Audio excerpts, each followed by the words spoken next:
The most ruthless CEO in Chicago is drunk, crying, and daring a senior accountant to walk her home in the snow. And this Christmas night will either destroy both their careers or save them from the loneliness they've been hiding for years. If you want to know how a chance encounter in a dive bar on Christmas night turned into a scandal that shook the boardroom and forced two brilliant people to choose between power and love, stay with me until the end. And if this story reaches you, hit that like button and comment with your city so I can see how far this journey travels. Now, let me take you back to where it all began. Ethan Hale had never intended to spend Christmas night anywhere near the office. The plan had been simple: Christmas Eve dinner with his sister's family in the suburbs, then back to his apartment to sleep off the wine and the noise and the inevitable questions about why he was still single at 34. But plans, as he'd learned during 15 years of corporate accounting, rarely survived contact with reality. The call came at 9:30 on Christmas night, just as he was settling into his couch with leftover pie and a basketball game he didn't care about. His assistant manager, panicked and apologetic, explained that the quarterly reconciliation files, the ones needed first thing the day after Christmas for the emergency audit, were sitting on Ethan's desk instead of uploaded to the secure server where they belonged. So here he was, 2 hours later, walking out of the silent Meridian Financial Tower with a laptop bag over his shoulder and snow crunching under his shoes. Michigan Avenue looked like a movie set after everyone had gone home. Holiday lights still glowed in shop windows, but the streets were nearly empty. Even the ambitious workaholics had taken Christmas night off. Ethan pulled his coat tighter and started the walk toward the L station.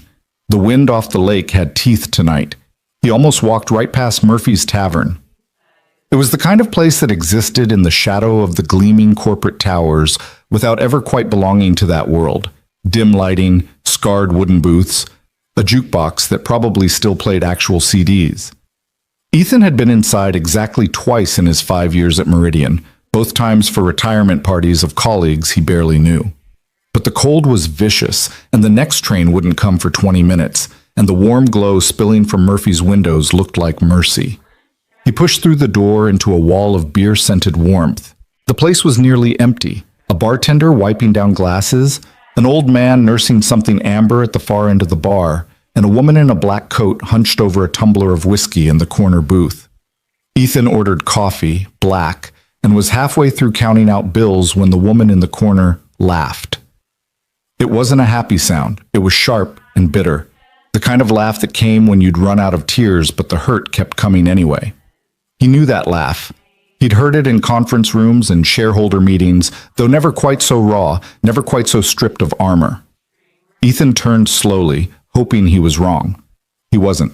Vivian Cross sat in the corner booth of a neighborhood dive bar, her $1,500 coat draped carelessly over the bench beside her, her usually immaculate dark hair falling loose around her face, and her eyes, those cold gray eyes that had stared down hostile takeovers and budget negotiations without blinking, red-rimmed and glassy with drink, and something that looked dangerously close to despair.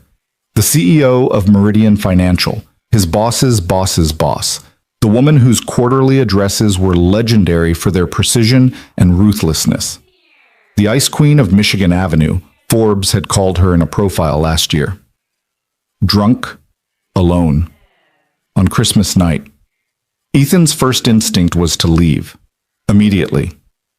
Whatever breakdown was happening in that booth, it was so far above his pay grade that witnessing it felt like trespassing. He could walk out, catch his train, and pretend he'd never seen the most powerful woman in Chicago crying into cheap whiskey. But he didn't move. Something in the set of her shoulders, the way she was curved in on herself like she was trying to take up less space in the world, kept him frozen beside the bar. "You gonna drink that coffee or just hold it?" the bartender asked. Ethan blinked. "Right. Sorry." He moved toward an empty booth on the opposite side of the bar, deliberately choosing a seat that kept his back to Vivian Cross. Not his business, not his problem. She was a grown woman who could handle her own disasters. He made it 3 sips into his coffee before she spoke. "Ethan Hale." Her voice cut through the quiet bar like a blade, slightly slurred but still carrying that unmistakable authority. "Senior accountant, audit division. You won the Lawson Efficiency Award 2 years ago. Your quarterly reports are the only ones I don't have to correct." Ethan closed his eyes briefly, then turned. Miss Cross? Vivian! She lifted her glass in a mocking toast. Titles don't mean much at 11:30 on Christmas night in a dive bar, do they? He should agree, make small talk, finish his coffee, and leave. Instead, he found himself standing, walking over to her booth, and asking the question he already knew he'd regret. Are you all right? Vivian laughed again, that same bitter sound. Do I look all right, Ethan Hale? No, ma'am. Good. At least one person in this city is still honest. She gestured to the bench across from her. Sit. Unless you're afraid being seen with a drunk CEO will damage your sterling reputation. No one's here to see anything. But he sat anyway, setting his coffee on the table between them like a neutral barrier. Vivian studied him with eyes that were unfocused but still sharp enough to be unnerving.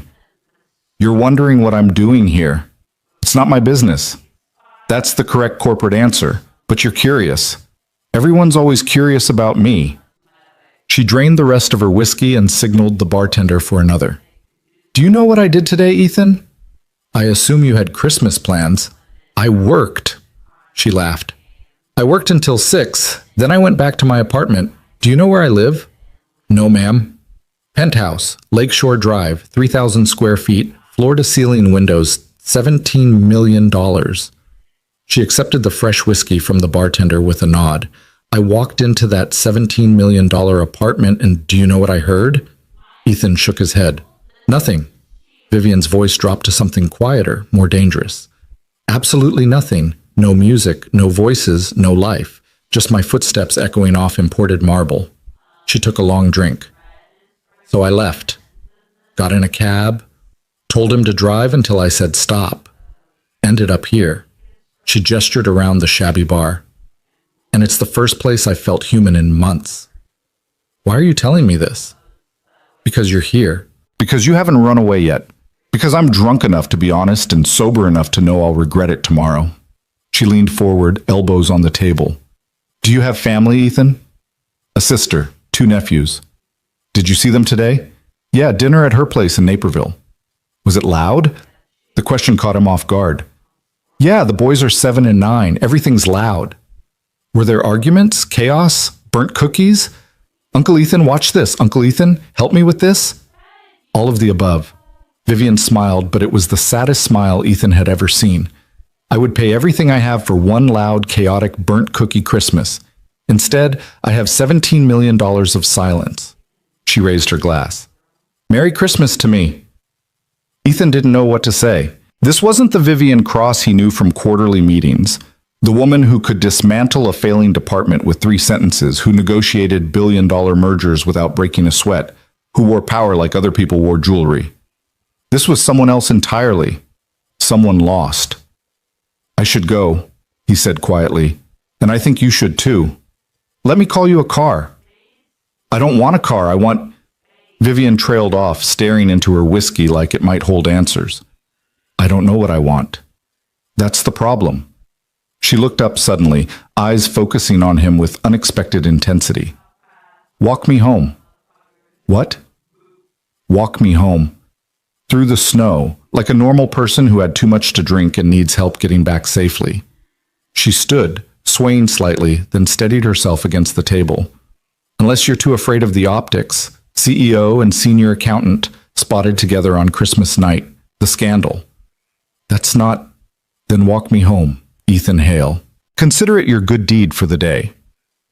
She was already pulling on her coat, already heading for the door with determined if slightly unsteady steps. Ethan threw money on the table and followed, catching up to her on the sidewalk as the cold hit them both like a wall. I'm on Lake Shore, Vivian said, starting to walk. It's not far. It was at least a mile, and she was wearing heels, expensive heels that had no business navigating snow-covered sidewalks. This is a bad idea, Ethan said, falling into step beside her. All my best decisions are bad ideas. That's how I built an empire. She stumbled slightly, and his hand shot out to steady her elbow. She didn't pull away. You didn't have to follow me. You're drunk and it's below freezing. Of course I followed you. Noble Ethan, I bet you're the kind of man who holds doors and walks on the outside of the sidewalk. My mother raised me right. Where is she now? Your mother? She passed 8 years ago. Vivian's steps faltered. I'm sorry. That was thoughtless. It's okay. You didn't know. They walked in silence for a block, the snow falling heavier now, coating the empty streets in fresh white. The loop at midnight on Christmas felt like walking through a snow globe, beautiful and isolated and somehow unreal. My mother's alive, Vivian said suddenly. Phoenix, Scottsdale, actually, gated community. She sends a card every year, never calls, never visits. She tells her friends her daughter is very successful and very busy. We haven't spoken in 3 years. I'm sorry. Don't be. She made her choice. I made mine. Vivian's heel caught on an icy patch and she grabbed Ethan's arm, holding on this time. I chose the company, the power, the corner office. I chose success over everything else, and I won. Look at me. I won everything. The bitterness in her voice could have stripped paint. They turned onto Lakeshore Drive, the dark water of Lake Michigan stretching out beside them, the Gold Coast towers rising ahead.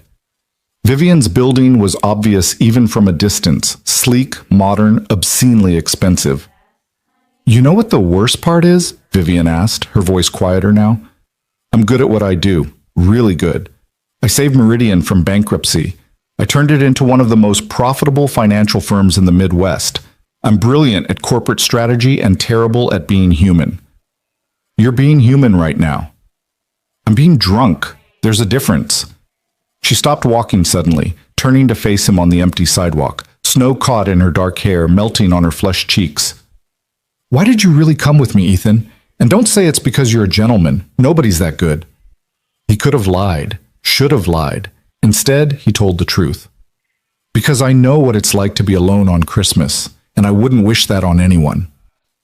Vivian stared at him, something shifting behind her eyes. Surprise, maybe, or recognition. You're alone too. Sometimes. Yeah. But you have your sister, your nephews.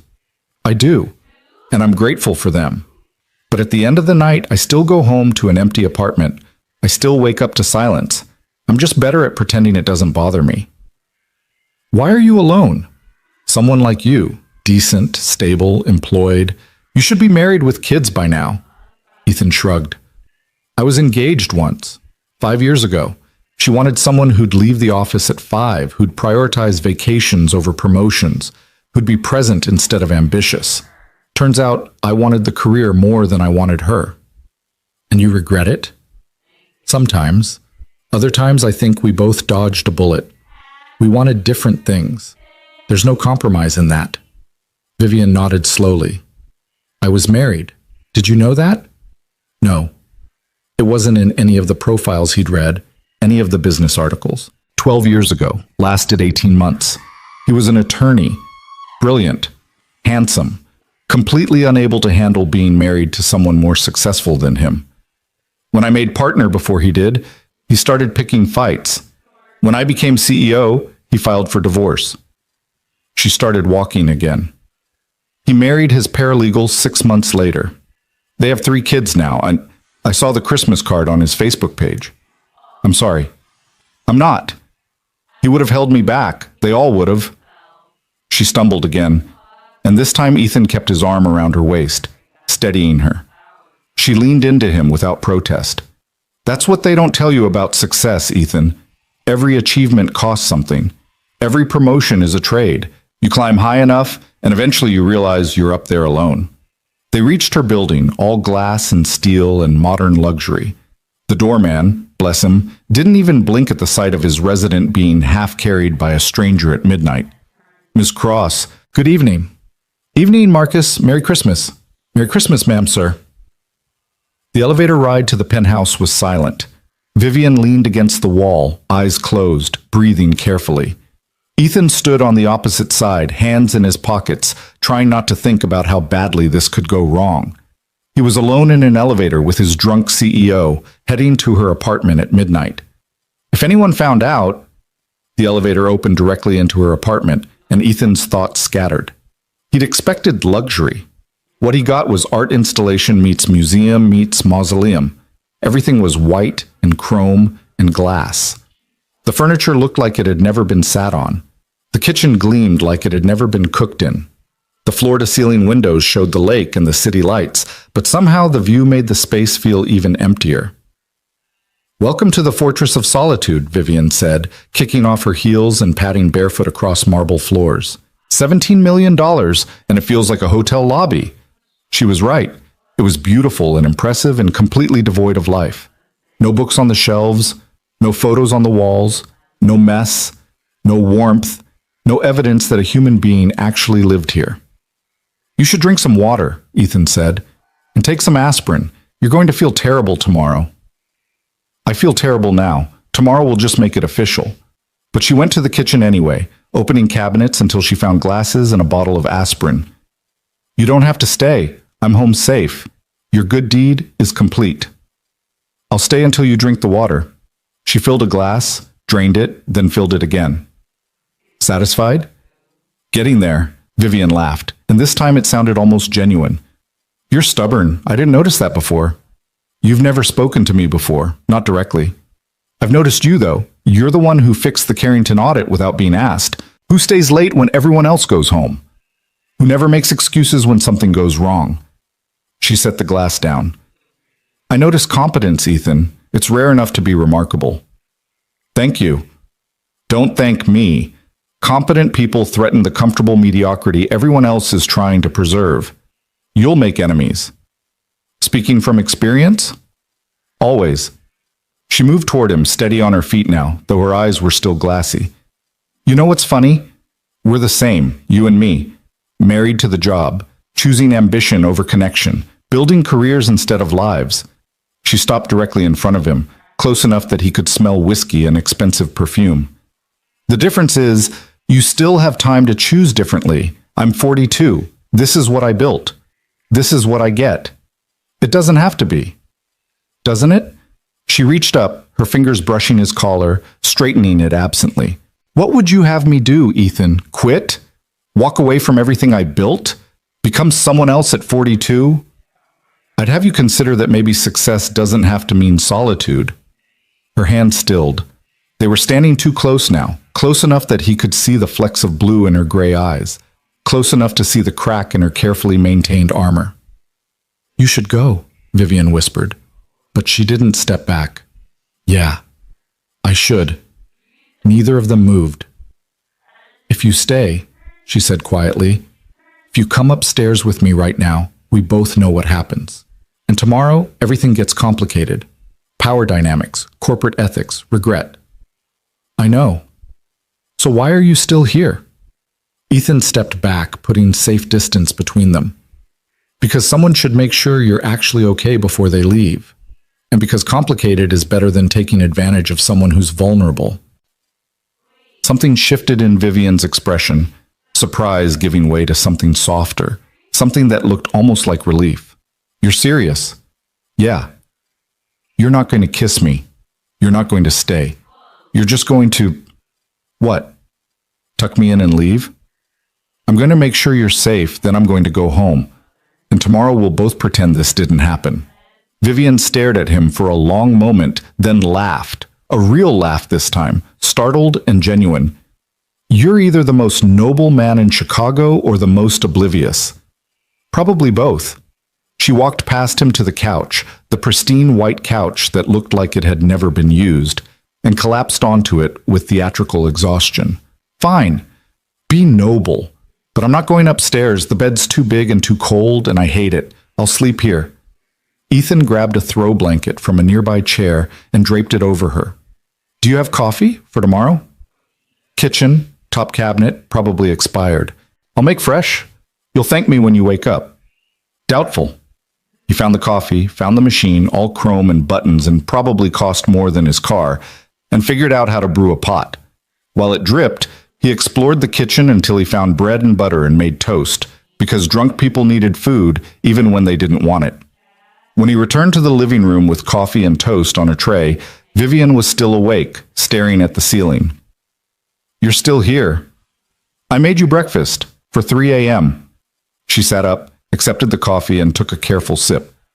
"This is ridiculous. You're ridiculous. Why are you being kind to me?" "Why is that ridiculous?" "Because I'm your CEO. Because I hold your career in my hands. Because kindness toward me should be strategic, not genuine. Ethan sat in the chair across from her. What if I told you I'm not being strategic? What if I'm just being human? Then I'd say you're wasting it on someone who forgot how to return the favor. I don't think you forgot. I think you buried it under ambition and survival and whatever it took to get where you are. But it's still there. He gestured to the coffee cup. You said Merry Christmas to your doorman. You remember my name and my award from 2 years ago. You notice when people are competent. That's not someone who's forgotten how to be human. That's someone who's lonely. Vivian's hands tightened on the coffee cup. You don't know me. You're right, I don't. But I know that look. I've seen it in the mirror. She was quiet for a long time, just drinking coffee and eating toast like it was the first meal she'd had in days. Maybe it was. What would you do? She asked finally. If you were me, if you'd built this life and realized too late that it wasn't enough, I'd stop pretending it was. Just like that? Just admit defeat? It's not defeat. It's honesty. Success doesn't mean anything if you're miserable. And you're miserable, Vivian. So are you. Yeah, but at least I'm honest about it. She laughed softly. Fair enough. She set down the coffee cup and looked at him, really looked, without the alcohol haze or the corporate mask. Thank you. For tonight. For not leaving. For not taking advantage. You don't have to thank me for basic decency. In my world, basic decency is rare enough to deserve thanks. Ethan stood checking his watch. Nearly 2 a.m. I should go. You need sleep, and I have a train to catch before they stop running entirely. Ethan? She stood too, the blanket falling away. Tomorrow, at the office. We really are going to pretend this didn't happen, right?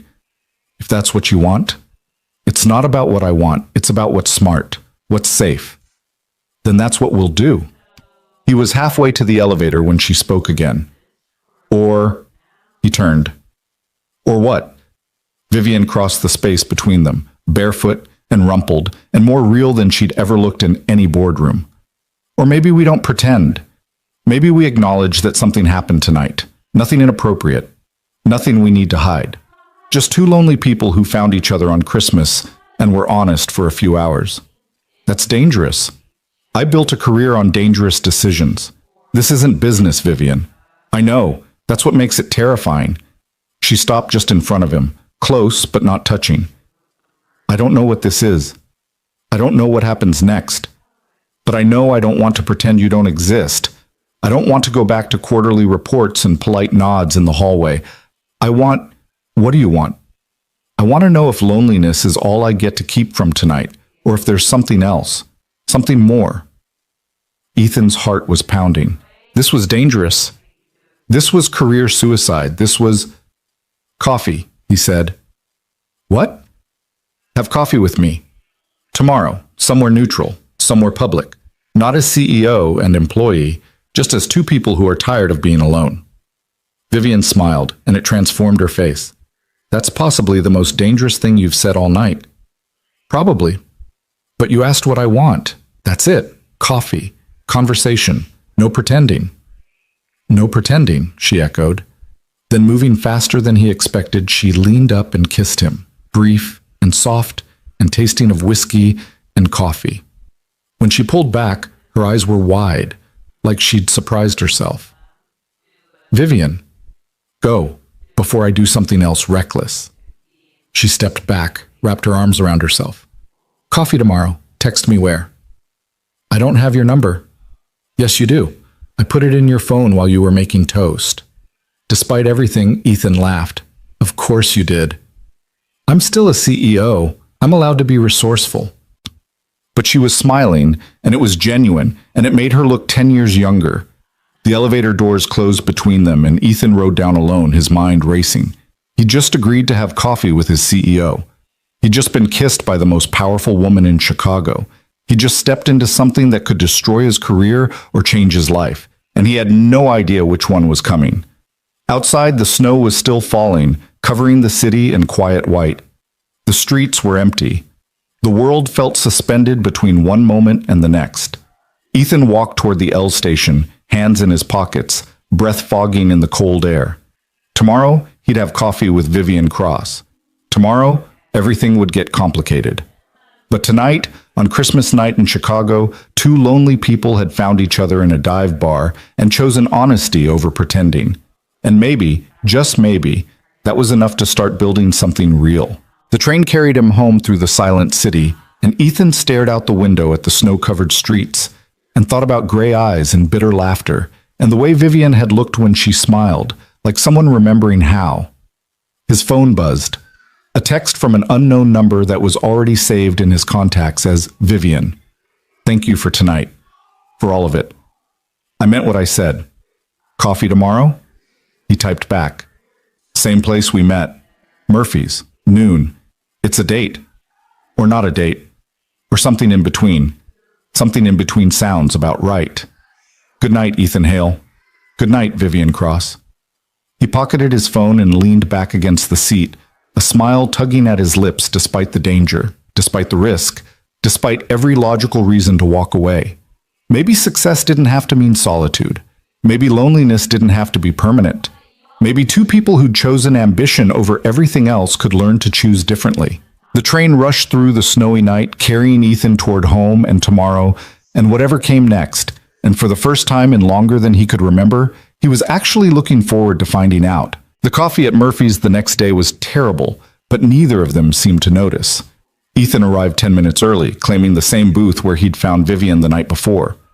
In daylight, the bar looked even shabbier. Scuffed floors, faded paint, the kind of place that survived on proximity to the business district rather than ambition.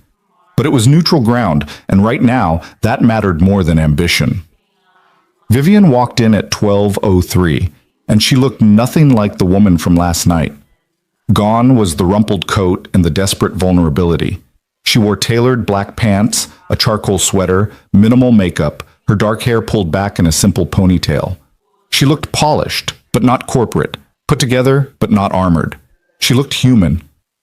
You actually came, Ethan said, standing as she approached. Did you think I wouldn't? She slid into the booth across from him. I thought there was a 50-50 chance you'd pretend last night never happened and have security escort me out of the building Monday morning. Vivian smiled faintly. I considered it for about 30 seconds. Then I remembered I was the one who kissed you, so having you fired would be poor form. The waitress appeared, same woman from last night, though she gave no indication she recognized either of them. They ordered coffee, and Vivian requested a turkey sandwich she probably wouldn't eat. When they were alone again, silence settled between them. Not uncomfortable exactly, but heavy with everything they weren't saying. How's your head? Ethan asked finally. Survived. Barely. Your coffee and toast helped. She traced a finger along the rim of her water glass. I don't usually drink like that. In case you were wondering if this is a pattern, I wasn't wondering. Liar. Everyone wonders. The Ice Queen falls apart on Christmas. There must be a reason. Substance abuse, mental breakdown, secret scandal. She met his eyes. It wasn't any of those. It was just loneliness. Pure, simple loneliness that finally got too heavy to carry. I know the feeling. Do you? Really? She leaned forward slightly.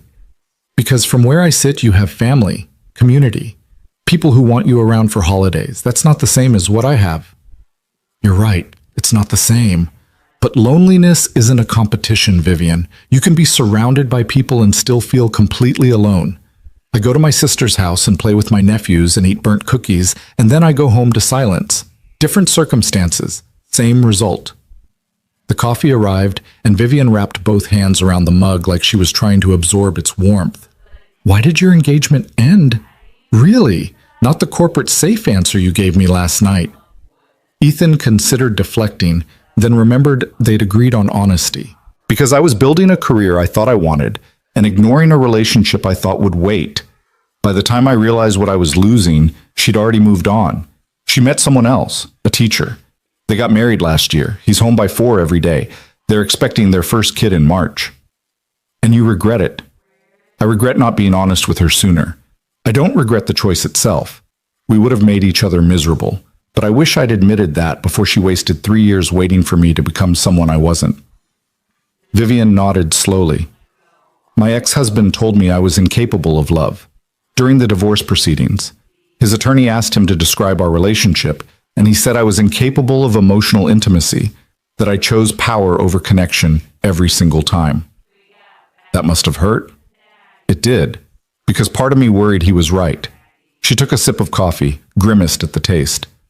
I've spent 15 years proving him wrong by not trying. Easier to be alone than to fail at being human. You're not failing right now. We're having coffee, Ethan. That's not exactly proof of emotional growth.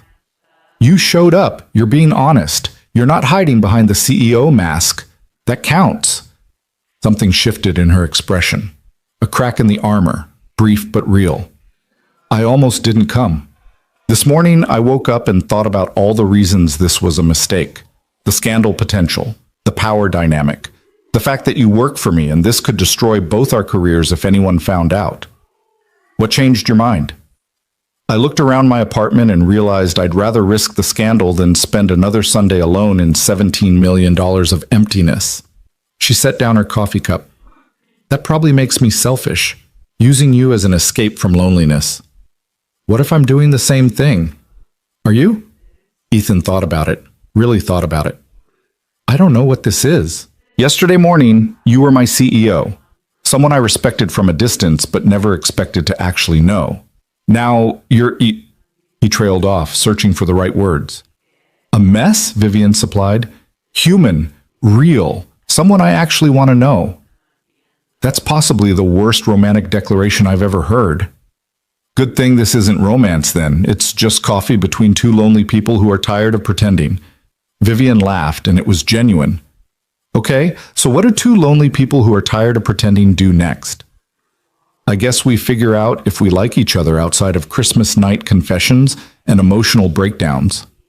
And if we don't, then we have more terrible coffee and call it a learning experience. Her sandwich arrived, and she picked at it absently, pulling apart the bread without eating. Tell me something real about yourself, something that's not on your employee file. Ethan leaned back in the booth. I wanted to be a musician, played guitar all through college, had a band, played dive bars, convinced myself we were going to make it. Then my mom got sick and I needed insurance and stability. Became an accountant instead. Haven't played in 8 years. Do you miss it? Every day. But I'm good at accounting. I'm reliable. I can pay my bills and help my sister when she needs it. That matters more than chasing dreams that probably wouldn't have worked out anyway. Vivian was quiet for a moment. I wanted to be a teacher. Elementary school, second grade specifically. I loved the idea of helping kids learn to read, to fall in love with stories and numbers and discovery. What happened? My mother told me teachers don't make money, that I was too smart to waste my potential on a noble profession, so I went to business school instead. Graduated top of my class. Became everything she wanted and nothing I dreamed about. She finally took a bite of her sandwich. Sometimes I wonder what kind of person I'd be if I'd chosen differently. Maybe you'd be just as lonely. Different circumstances, same result. Maybe. Or maybe I'd have a classroom full of kids who remembered me, instead of a company full of employees who fear me. They don't all fear you. Most do. You don't. That's why I noticed you. The confession hung in the air between them, weighted with implications neither of them was ready to address. Ethan's phone buzzed. A text from his sister. How was your night? You disappeared early. He typed back, long story, tell you later. Vivian watched him with those sharp gray eyes. Your sister checking on you? Yeah, she worries. That must be nice, having someone who worries. It is. Also annoying sometimes, but mostly nice. He pocketed his phone. What about you? Any siblings? Only child. My mother's perfect achievement. She had me late, after years of fertility treatments, raised me to be exceptional. When my father left when I was 12, she doubled down on success as survival. I learned early that love was conditional and achievement was currency. That's a lot for a kid to carry. I didn't know any different. I thought everyone's childhood was performance reviews and strategic planning sessions. Wasn't until college that I realized other families actually liked each other. She pushed her plate away. This is depressing. Let's talk about something else. Like what? Like what you do when you're not working, hobbies, interests, things that make you human outside of spreadsheets and audit reports. Ethan considered. I run. Train for marathons, it's meditative. Just me and the pavement and whatever podcast is keeping me company. Podcasts about what? True crime, mostly. History. Sometimes interviews with musicians or writers. Things that remind me there are people out there doing interesting things with their lives. While you audit their tax returns. Exactly. He smiled. What about you? What does the CEO of Meridian Financial do when she's not terrifying board members? I read. Voraciously. Everything from literary fiction to trashy romance. I probably have 5,000 books in my apartment. I didn't see any books last night. They're in my bedroom, behind closed doors where no one can judge my collection of bodice rippers and murder mysteries. She smiled faintly. I have an image to maintain. What else? I swim. There's a pool in my building. I go at 5 a.m. before anyone else is awake. It's the only time I feel completely alone without feeling lonely. Does that make sense? Yeah, it does. They talked for 2 hours. The coffee got cold and was refilled. Vivian's sandwich disappeared in small bites between conversations about books and running routes and the absurdity of corporate culture. Ethan learned that she spoke French fluently, that she'd lived in Paris for a year after business school, that she'd once walked across Spain on a solo pilgrimage, and it remained the best month of her life. She learned that he'd grown up in Michigan, that his father had been a factory worker who died young from a heart attack, that Ethan had put himself through college working 3 jobs because debt felt like failure. They discovered they both hated mushrooms and loved Thai food and had complicated relationships with success that looked simple from the outside. By the time they left Murphy's, the afternoon had turned to early evening. The holiday lights were coming on along Michigan Avenue, and the city looked magical in that brief window between day and night. They walked without destination, just moving through the cold air and the thinning crowds of post-Christmas shoppers.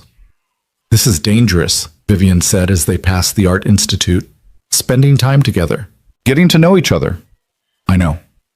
If anyone from Meridian sees us, then we're 2 colleagues who happen to run into each other during the holidays. Nothing scandalous about coffee. It feels scandalous. Ethan stopped walking, turned to face her. Does it feel wrong? Vivian met his eyes, and he saw conflict there, fear and hope warring for dominance. No, that's the problem. It feels right, and things that feel right for me usually end badly. What if they don't this time? Then I'll have no idea what to do with that. They started walking again, and somehow Vivian's hand found his. Not romantically exactly, more like an anchor, a lifeline between 2 people who'd spent too long drifting alone. I have a proposal, Ethan said as they reached the river, completely inappropriate and possibly career-ending. I'm listening. It's the week between Christmas and New Year's. The office is basically empty, dead zone. What if we use that time to figure out if this is real or just holiday loneliness? Define this. Whatever's happening, this connection, this feeling that maybe loneliness isn't permanent. Vivian stopped walking, leaned against the railing overlooking the Chicago River. Below them, water reflected the city lights in fractured patterns. And how would we do that?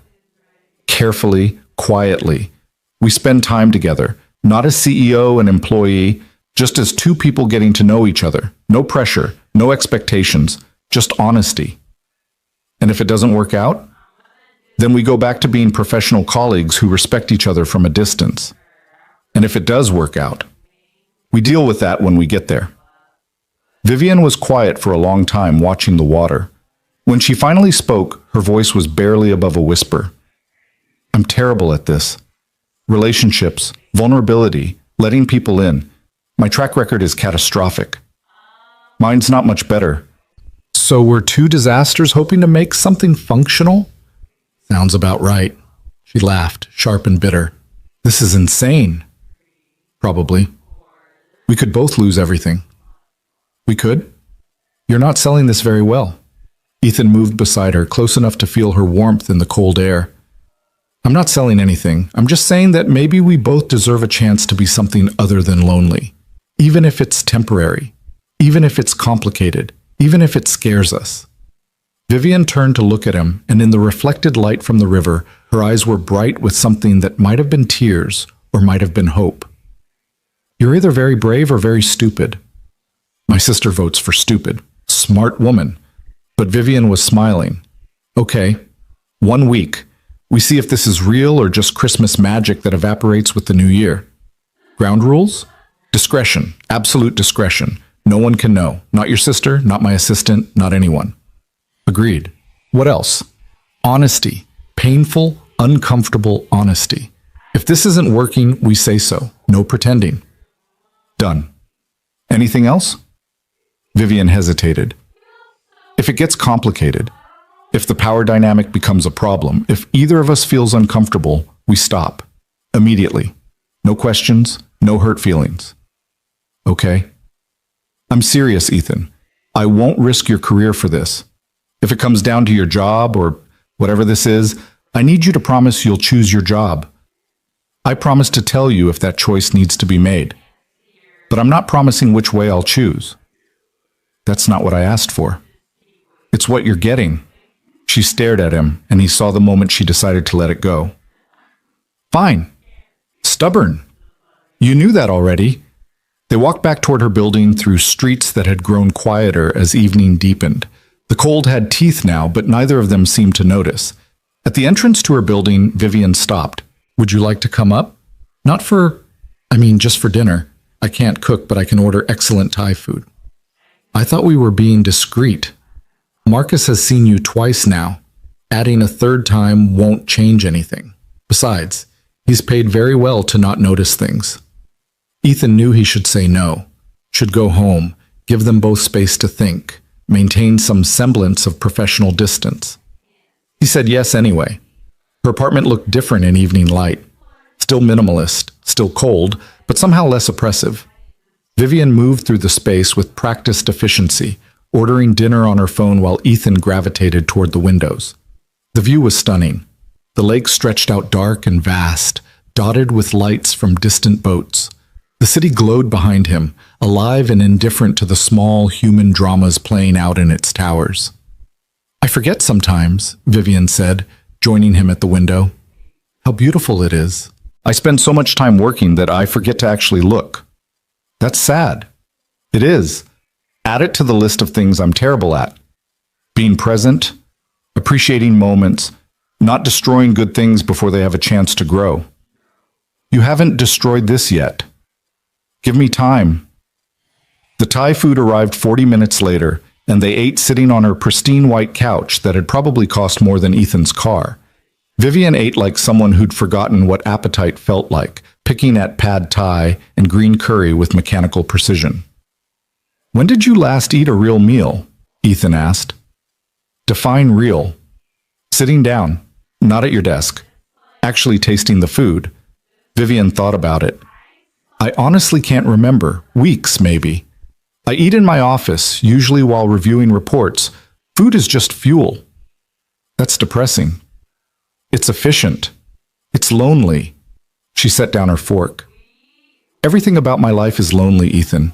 You said it yourself last night. I built success and ended up with isolation. Food is just one more thing I do alone. You're not alone right now. No, I'm not. She looked at him with an expression he couldn't quite read. This feels surreal. You, here, eating Thai food on my couch like we're normal people having a normal evening. Maybe we are. We're not. I'm your CEO. You're risking your career by being here.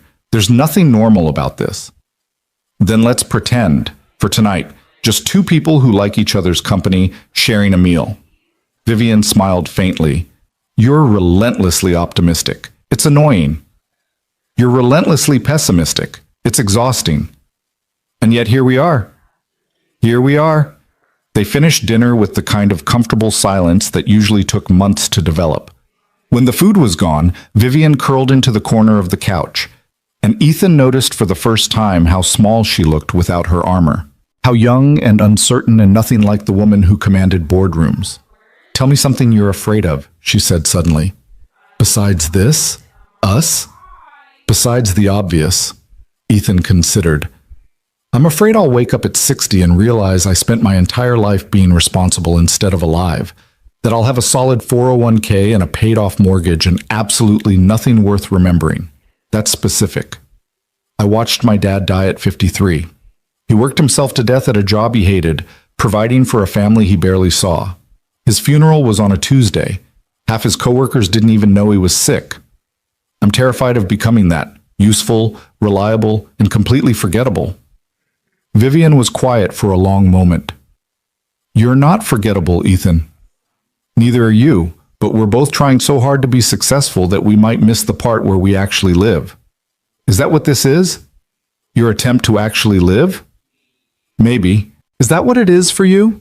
She pulled her knees up to her chest, wrapped her arms around them, the gesture so vulnerable it made Ethan's chest ache.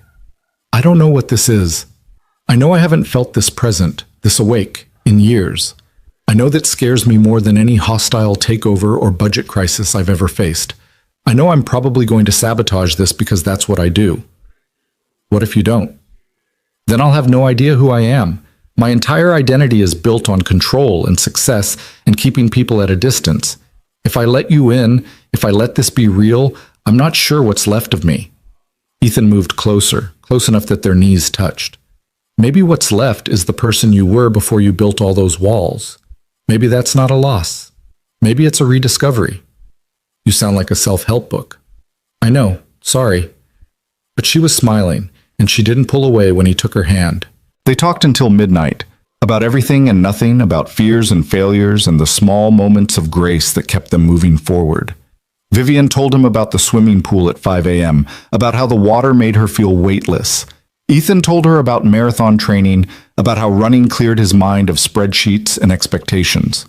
They discovered they'd both seen the same documentary about climate change and had the same anxiety about the future. They argued about books. She loved literary fiction. He preferred thrillers, but found common ground in their mutual appreciation for flawed characters trying to do better. When Ethan finally left, the city was quiet and the temperature had dropped below freezing. Vivian walked him to the elevator, still barefoot, still looking nothing like the CEO the world knew. Same time tomorrow? She asked. You're off work? I'm always off work this week. No one's in the office, no meetings, no emergencies. Just dead time I usually spend reading reports I've already reviewed 3 times. Then yes, same time tomorrow. She kissed him at the elevator doors, brief and soft and tasting of Thai basil and possibility. When she pulled back, her eyes were clear. Thank you. For today. For not running away. Thank you for taking the risk. The elevator descended and Ethan rode it alone, his mind full of gray eyes and unexpected vulnerability and the terrifying, thrilling possibility that maybe loneliness wasn't permanent after all.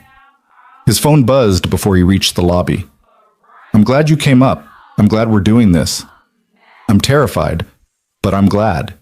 He typed back, Me too, on all counts. See you tomorrow? Absolutely. Outside, the cold hit him like a wall, but Ethan barely noticed. He walked to the L station with his hands in his pockets and something unfamiliar in his chest that might have been hope. Behind him, 17 floors up, Vivian Cross stood at her window and watched the city lights blur through unexpected tears. For the first time in years, her apartment didn't feel quite so empty. For the first time in memory, she was looking forward to tomorrow. She picked up her phone and did something she hadn't done in 3 years. She called her assistant and told her to block the entire week. No meetings, no calls, no interruptions. Is everything all right, Ms. Cross? Her assistant asked, concern evident in her voice. Everything's fine, Sarah. I just need the time. Of course. Shall I say you're traveling? Just say I'm unavailable. That's all anyone needs to know. When she hung up, Vivian looked around her pristine apartment and made a decision. She walked to her bedroom, opened the closet, and started pulling out boxes of books she'd been hiding for years. Romance novels and mysteries and literary fiction that had nothing to do with business or success or the image she maintained. She carried them to the living room and started arranging them on the empty shelves, chaotic and colorful and completely inappropriate for a CEO's carefully curated space. By 2 a.m., her shelves were full of stories, and her apartment looked lived in for the first time since she'd bought it. Vivian stood back, surveyed the mess, and smiled. Maybe Ethan was right. Maybe what was left when you stopped performing wasn't emptiness. Maybe it was the person you'd been all along, just waiting for permission to exist. She went to bed that night surrounded by books instead of silence, and for once, sleep came easy. The week between Christmas and New Year's unfolded like a secret, quiet, deliberate, and entirely theirs. They met every day, alternating between Vivian's apartment and neutral spaces where no one from Meridian would think to look. Coffee shops in neighborhoods far from the Loop, a small Italian restaurant in Little Italy where the owner didn't recognize power when it walked through his door. The Art Institute on a Tuesday afternoon when the galleries were nearly empty and they could stand in front of impressionist paintings without anyone watching. Ethan learned that Vivian hummed while she read, unconscious and slightly off-key. That she took her coffee black in the office but loaded it with cream and sugar when no one was watching. That she had a scar on her left wrist from a skiing accident in college and still flinched when she saw fresh snow on mountain peaks. Vivian learned that Ethan talked to himself while he ran, carrying on full conversations about work problems or philosophical questions that had no answers. That he'd memorized the guitar solo from every Led Zeppelin song but couldn't carry a tune to save his life. That he sent his sister money every month without telling her, disguising it as birthday gifts or Christmas bonuses, even when neither occasion was anywhere near. On the third day, Vivian showed up at Ethan's apartment unannounced, holding 2 coffees and a bag of bagels like an offering. "Is this okay?" she asked when he opened the door, still in running clothes and sweating from a morning 5 miles. "I should have texted first. I can go." "It's okay. Come in." He stepped aside, suddenly aware that his studio apartment was about 800 square feet of organized chaos compared to her pristine penthouse. Books stacked on every surface, running shoes by the door, a guitar case leaning against the wall collecting dust. Vivian walked in slowly, taking it all in. "This is where you live." "Yeah, it's not $17 million of marble, but it's home." "It looks like someone actually lives here." "That's better than marble." She set the coffee and bagels on his small kitchen table, then gravitated toward the guitar case. "Is this the one? From your college band days?" "Yeah, I haven't opened it in years." "Why not?" Ethan shrugged, grabbing a towel to wipe the sweat from his face. "Because playing it reminds me of what I gave up. Easier to leave it closed." "That's sad." "It's practical." Vivian turned to face him, and there was challenge in her eyes. "Play something for me." "What?" "No, I haven't touched it in 8 years. You said, play something anyway." "Vivian, please." The word was soft, stripped of command. "I showed you my romance novel collection. You can play me one song." He wanted to refuse, should have refused.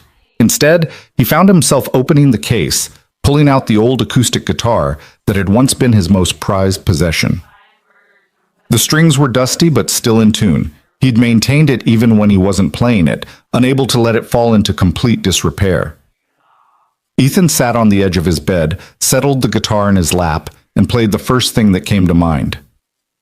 An old blues progression, simple and sad. The kind of thing he used to play at 2 a.m. when the bars were closing and the crowd had thinned to diehards and insomniacs. His fingers remembered even when his mind had forgotten. The muscle memory was still there, waiting. When he finished, Vivian was sitting in his desk chair, coffee forgotten, watching him with an expression he couldn't read. "You're good," she said quietly. "Really good." "I was okay. Not good enough to make a living at it." "You don't know that. You never tried." "I tried for 4 years, played every dive bar in Michigan, got nowhere. It was time to be realistic. Or maybe it was time to be safe." She stood, crossed to where he sat. "Maybe safe and realistic aren't the same thing." Says the woman who's been choosing safe for 15 years. Exactly. I know what it cost." She touched the guitar, ran her fingers along the worn wood. "I built a fortress and called it success. You locked away your dreams and called it responsibility. We're the same, Ethan, both hiding from the things that might make us happy because happiness feels too risky." "Is that what this is? Us taking risks?" "I think so. I think we're both terrified and doing it anyway." He set the guitar aside, stood to face her. They were close now, close enough that he could see the pulse at her throat, count the faint lines at the corners of her eyes that appeared when she smiled. "Are you happy?" he asked. "Right now, in this moment, are you happy?" Vivian considered the question seriously, like she was analyzing a quarterly report. "I'm not miserable. That's something. I'm present, I'm interested. I'm feeling things I haven't let myself feel in years. Is that happiness? I don't know. But it's better than what I had before. That's a low bar. It's my bar. All I've got. Ethan reached up, tucked a strand of hair behind her ear. She didn't pull away. I'm happy, just so you know. Right now, with you here in my mess of an apartment, I'm actually happy. Good. Someone should be. You could be too, if you let yourself. She kissed him then, and it was different from the brief, tentative kisses they'd shared before. This was deliberate, certain, a choice made with clear eyes and full awareness of consequences. When they broke apart, Vivian rested her forehead against his. This is dangerous. You keep saying that because it keeps being true. Every day we do this, every moment we spend together, we're building something that's going to be impossible to hide. And when it comes out, not if when, it's going to explode. Then maybe we should tell people before it explodes. Vivian pulled back. Tell people what exactly? That the CEO is sleeping with a senior accountant? We're not sleeping together. Semantics. The perception is the same, and perception is everything in corporate culture. So what do you want to do? Keep hiding? Pretend this isn't happening? I want to be realistic about what this costs. For both of us. But especially for you. She moved away, creating space between them. I have power, Ethan. Position. If this becomes public, I'll face questions about judgment and professionalism, but I'll survive. You? You'll be the junior employee who slept his way toward influence. Fair or not, that's how it plays. I'm willing to take that risk. I'm not willing to let you. Not until we know if this is real or just two lonely people playing house during the holidays. The words stung, even though he knew she was right. They'd known each other less than a week. 1 week of coffee and conversation and careful vulnerability. That wasn't love. That was possibility maybe, but not certainty. So what do we do? Ethan asked. We keep being careful. We finish this week. We see if this survives when real life starts again.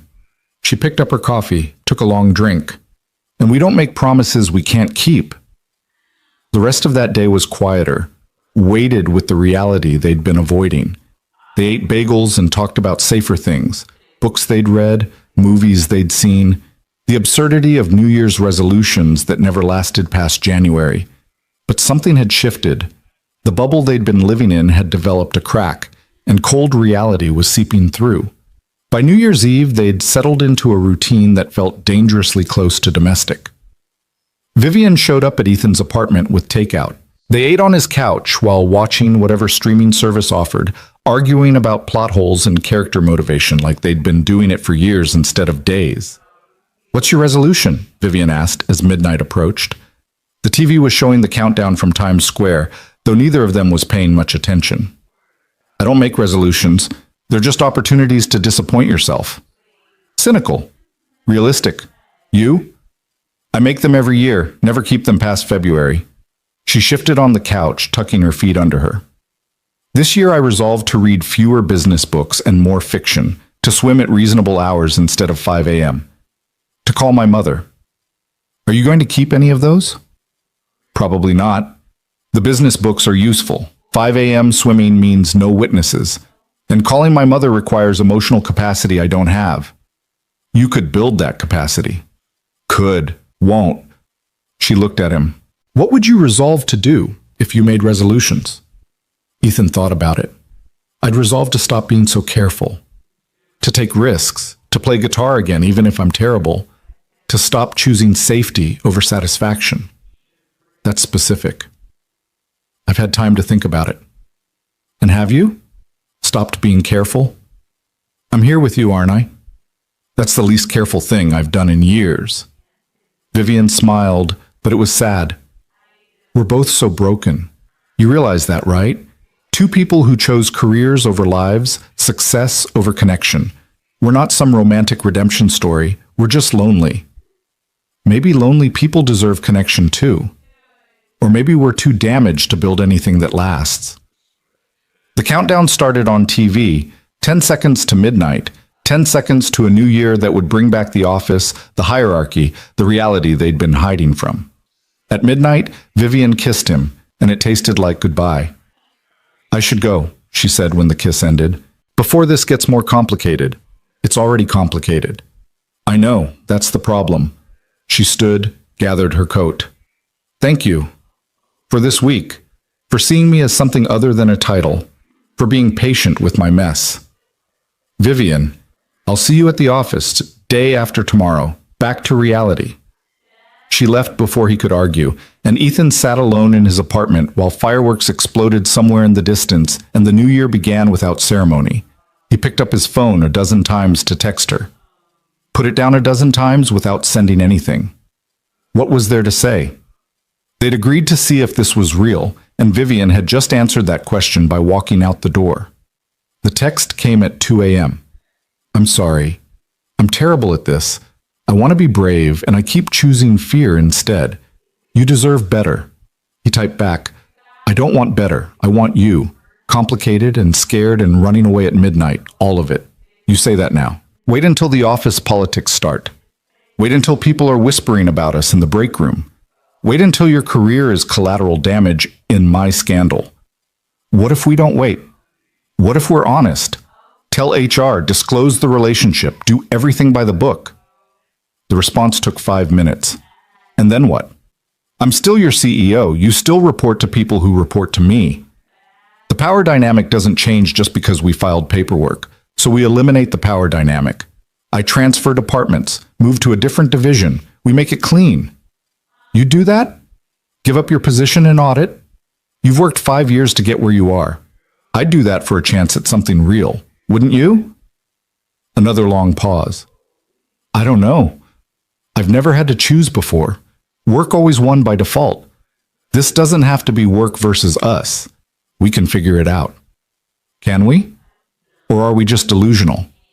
Ethan stared at his phone, at the conversation that was happening at 2 a.m. on New Year's Day, and realized they'd reached the edge of possibility.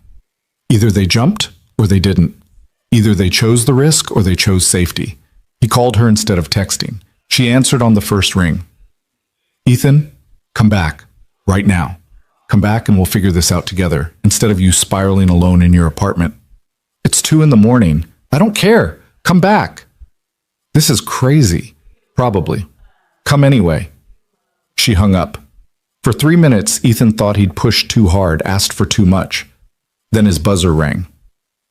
Vivian stood in his doorway in the same clothes she'd left in, her hair windblown from the walk, her eyes bright with something that might have been tears or might have been determination. I'm a coward, she said without preamble. I'm terrified of this. Of you. Of what happens if I let myself care and it falls apart like everything else I've ever tried to build that wasn't corporate success. I know. I'm going to sabotage this. It's what I do. I'll find reasons why it won't work and I'll use them as weapons against both of us. Probably. I'm difficult and controlling and I have no idea how to be in a healthy relationship. I'm aware. Then why do you want this? Ethan stepped aside, let her in, closed the door behind her. Because I've spent 15 years being careful and responsible and successful, and I'm tired of being alone. Because you're brilliant and damaged and real in ways that scare me and attract me in equal measure. Because this week with you has been the most alive I've felt in years, and I'm not ready to give that up just because it's complicated. Vivian stood in the middle of his small apartment, surrounded by his books and his mess, and the evidence of a life less curated than hers, and something in her expression cracked open. I don't know how to do this, she whispered. Neither do I. We'll figure it out together. What if we can't? Then at least we tried. At least we didn't choose fear. She crossed to him, took his face in her hands, studied him like she was memorizing his features. If we do this, if we really do this, it has to be honest.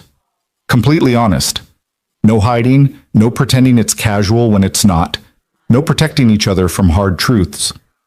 Agreed. And we tell HR, first day back. We disclose everything, deal with whatever consequences come. Okay.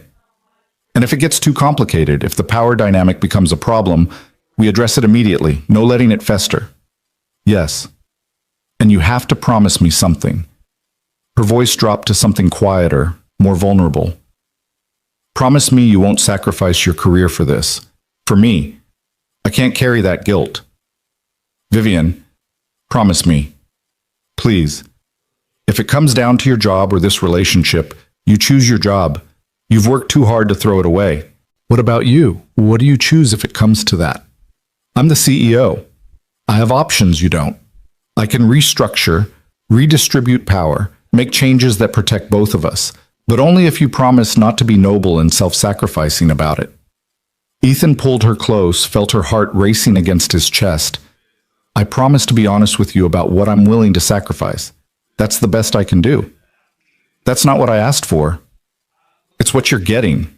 She laughed against his shoulder, and it sounded like relief and terror mixed together. We're going to be a disaster.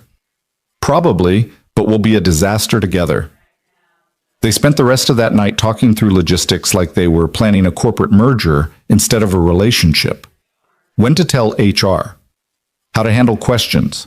What boundaries to set at the office. Who needed to know and who could be kept in the dark. By the time the sun came up on January 1st, they had a plan. Imperfect, fragile, but a plan nonetheless. Vivian would speak to her assistant first thing when the office reopened. Sarah Chen had been with her for 8 years and could be trusted with sensitive information. Together, they'd approach HR with a formal disclosure of the relationship and a proposal for how to manage the conflict of interest. Ethan would request a transfer to the corporate strategy division, a lateral move that removed him from the direct chain of command that led to Vivian. It meant leaving audit, leaving the comfortable position he'd built, but it eliminated the immediate power dynamic problem. They'd be discreet at the office, but honest with the people who mattered. No sneaking around, no lies, but no grand announcements either. Let people draw their own conclusions, deal with questions if and when they came. This is going to cause problems, Vivian said as dawn broke over the city. They were still on his couch, coffee growing cold on the table, plans sketched out on the back of an envelope like battle strategy. Probably, but we're going into it with eyes open. That counts for something. Does it? Or are we just naive? Time will tell. She looked at him, and for the first time since he'd met her in that bar on Christmas night, she looked hopeful. Terrified, but hopeful. I'm glad I met you, Ethan Hale. Even if this crashes and burns spectacularly, I'm glad. We're not going to crash and burn. You don't know that. No, but I'm choosing to believe it anyway. That's what faith is. I don't do faith. I do data and strategy and calculated risk. Then calculate this. He took her hand, laced their fingers together. What are the odds that two lonely people find each other in a dive bar on Christmas night and actually make something work? Statistically, terrible. Maybe 5% success rate, and that's being generous. And yet we're trying anyway. That's either courage or stupidity. I vote stupidity. I vote courage. Vivian smiled, and it transformed her face the way it always did. Made her look younger, lighter, like the person she might have been if she'd chosen differently all those years ago. Okay, courage it is. Stupid, terrifying courage. They spent New Year's Day together, doing nothing and everything. Watching movies neither of them paid attention to. Ordering pizza that arrived cold because they forgot to answer the door. Talking about childhoods and dreams and all the small moments that had led them to this unlikely intersection of lives. When Vivian finally left that evening, promising to meet him at the office day after tomorrow, Ethan stood at his window and watched the city lights come on against the growing dark. In 2 days, their secret week would end and reality would begin. In 2 days, they'd face HR and office politics and all the complications they'd been avoiding. But tonight, on the first day of a new year, Ethan felt something he hadn't felt in longer than he could remember. He felt possibility. He felt hope. He felt like maybe, just maybe, choosing risk over safety was the smartest thing he'd ever done. His phone buzzed with a text from Vivian. Thank you for not giving up on me, even when I was giving up on myself. He typed back, thank you for taking the risk, for choosing courage over fear. I'm still terrified. Me too. But we're terrified together. That's something. See you day after tomorrow. Ready to face the consequences. Ready. Ethan set down his phone and picked up his guitar. For the first time in 8 years he played. Not because he had to, not because anyone was listening, but because he wanted to. Because Vivian had reminded him that giving up dreams didn't make them disappear, it just made them into ghosts that haunted the edges of carefully constructed lives. The music was rusty, uncertain, nothing like the fluid playing of his college days. But it was real. It was honest. It was the sound of someone choosing to be alive instead of just successful. 2 floors below, a neighbor pounded on the ceiling and yelled about the noise. Ethan smiled and kept playing. Across town, in a $17 million penthouse that finally looked lived in, Vivian Cross sat surrounded by romance novels and unread reports, and for the first time in 15 years, she chose the novels. She read until midnight, losing herself in stories of people who chose love over logic, risk over safety, messy humanity over perfect success. When she finally fell asleep, she dreamed of dive bars and December snow and a senior accountant who saw her as human instead of a title. And for once, her dreams felt more real than the corporate empire she'd built. The countdown to reality had begun. In 48 hours, their private world would collide with professional consequences. In 48 hours, they'd learn if courage was enough to build something lasting from the fragments of 2 broken people trying to be whole. But tonight, they had hope. And sometimes hope was all you needed to take the first step toward a life that felt worth living. The Meridian Financial Tower felt different on the first day back after the holidays. The usual January energy, people returning tanned from tropical vacations or sluggish from too much family time, filled the elevators and break rooms with a hum of renewed purpose. Ethan rode up to the 14th floor with a knot in his stomach that had nothing to do with the lukewarm coffee he'd grabbed from the lobby. He'd texted Vivian that morning. Brief, professional. Good luck today. Her response came immediately. You too. Remember the plan. The plan. Tell HR.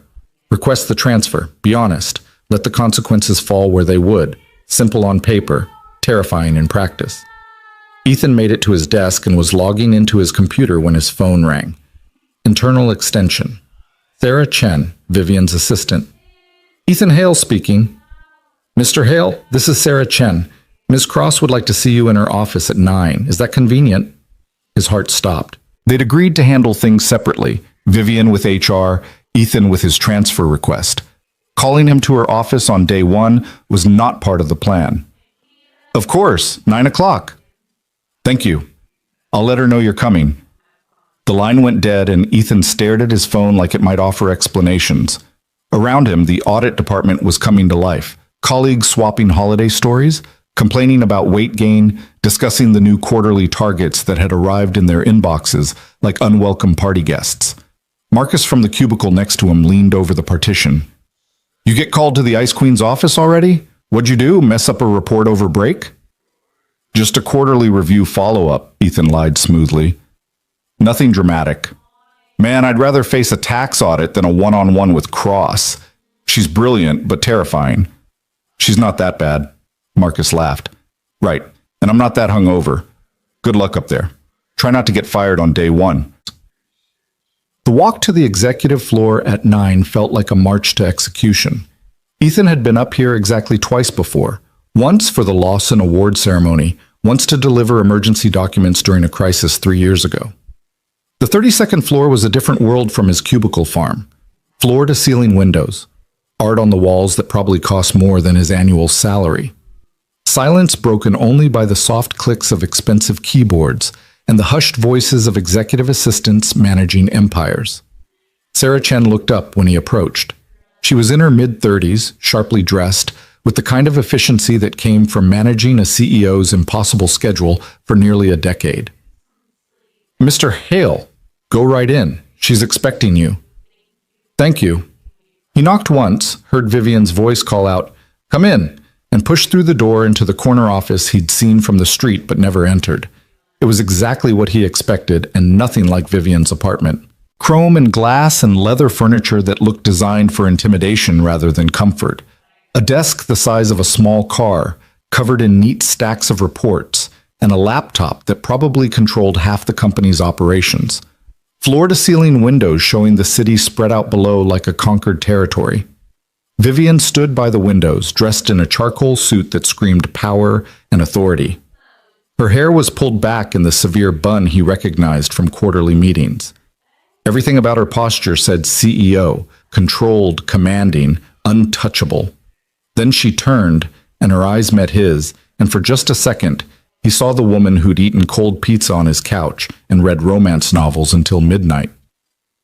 "Close the door," she said quietly. He did. The click of the latch felt final. "Sarah knows," Vivian said without preamble. "I told her this morning. Everything. Christmas night, the week we spent together, our plan to disclose to HR. Us?" And she looked at me like I'd grown a second head, asked if I was having a breakdown, then immediately started strategizing how to minimize the damage. Vivian moved away from the window, leaned against her desk. "She's scheduling us with HR for this afternoon, 4 o'clock. Gerald Morrison and the head of legal will be there." Legal? Standard procedure for executive-level relationships. They need to assess liability, conflict of interest, potential for harassment claims. She must have seen something in his expression because she added quickly, "Not that there's any harassment, but they have to cover the company's exposure." This is really happening. This is really happening. Vivian's professional mask slipped slightly. "Are you ready for this? Once we walk into that meeting, there's no going back. The board will know. Your colleagues will find out. Everything changes." Ethan crossed the office, stopped just close enough to lower his voice. "I'm ready. Are you?" "No, but I'm doing it anyway." She straightened and the CEO armor snapped back into place. "Until 4 o'clock, we're professional colleagues. Nothing more. Sarah will handle the whispers if anyone noticed you were called up here. After 4, we deal with whatever comes next. Vivian, I have a board call in 10 minutes. You should go." It was a dismissal, clear and final. But as Ethan turned to leave, she spoke again. "Thank you for doing this, for not running." "Where would I run to?" "Anywhere. Most men would choose anywhere over this kind of scrutiny." "I'm not most men." "I know, that's why I'm terrified." He wanted to kiss her, to offer reassurance, to do something other than walk out like they were strangers. But they were in her office, on camera, visible to anyone who might glance through the glass walls. So he left with nothing more than a nod, and the weight of the coming storm settled heavier on his shoulders. The hours until 4 o'clock crawled past like wounded animals. Ethan tried to focus on work. There were reconciliation reports waiting, quarterly audits to begin, the normal rhythm of his job that had nothing to do with the chaos brewing beneath the surface. But every time his phone buzzed, his heart jumped. Every time someone walked past his cubicle, he wondered if they knew. Marcus caught him staring into space around 2. "You okay, man? You've been weird all day." "Fine, just tired.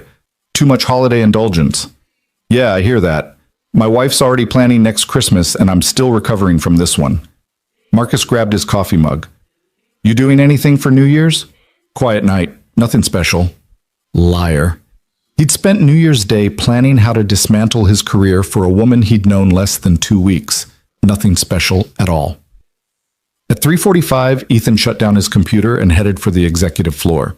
HR was on 31, sandwiched between legal and finance like a neutral buffer zone. The conference room Sarah had indicated in her follow-up email was at the end of a long hallway that felt designed to inspire dread. Vivian was already there when he arrived, seated at a table large enough for 20, but set for 6. She'd changed nothing about her appearance since that morning, but something in her posture had shifted. She looked smaller somehow, despite the power suit and the carefully maintained composure.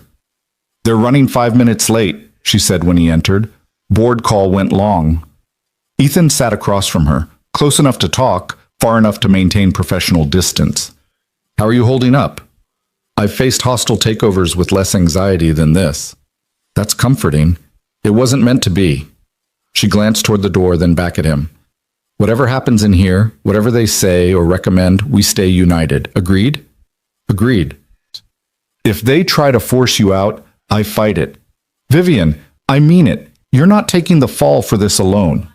Before he could argue, the door opened and 3 people filed in with the grim efficiency of executioners.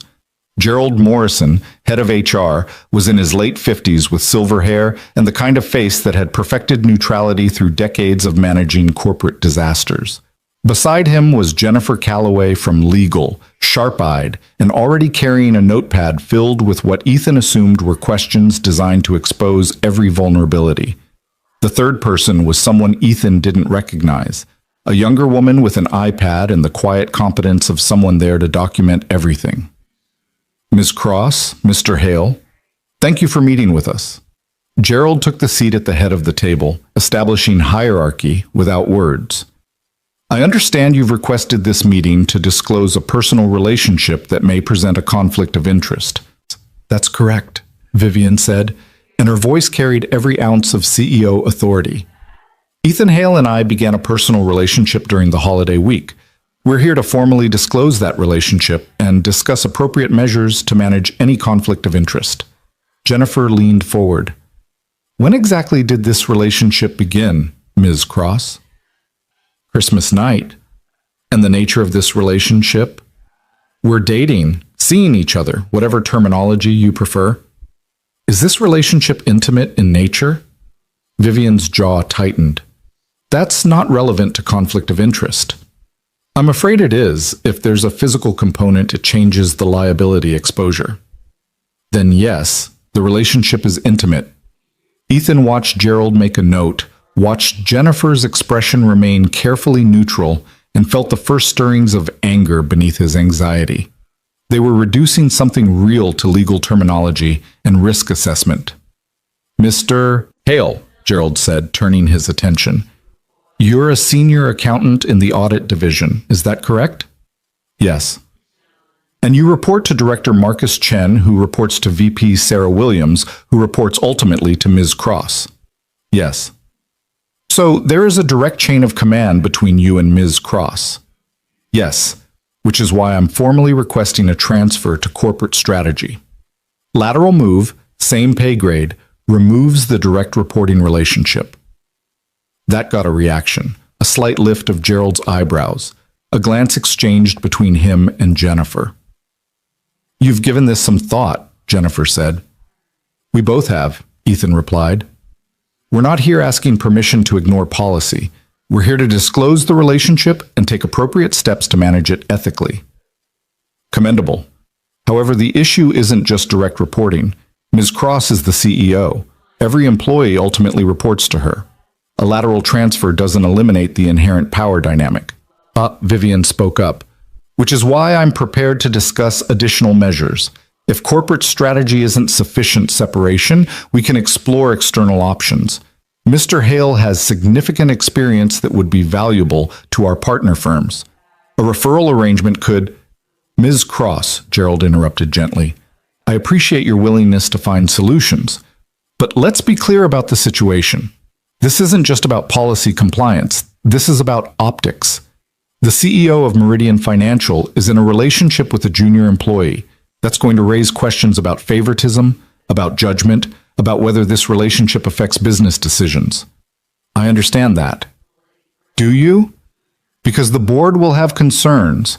Investors will have concerns. This could affect quarterly confidence, stock prices, your ability to lead effectively. My personal life doesn't affect my professional capabilities. Perhaps not, but perception often matters more than reality in corporate governance. Gerald folded his hands on the table. I need to ask you both some difficult questions. Please answer honestly. The interrogation that followed was methodical and humiliating. When had the relationship begun? Had there been any prior contact? Had Ethan ever received preferential treatment? Had Vivian ever made decisions regarding Ethan's employment? Was there any quid pro quo, explicit or implicit? They answered everything truthfully. Christmas night in a bar, no prior contact beyond normal professional interaction, no preferential treatment, no promises of advancement or threat of retaliation.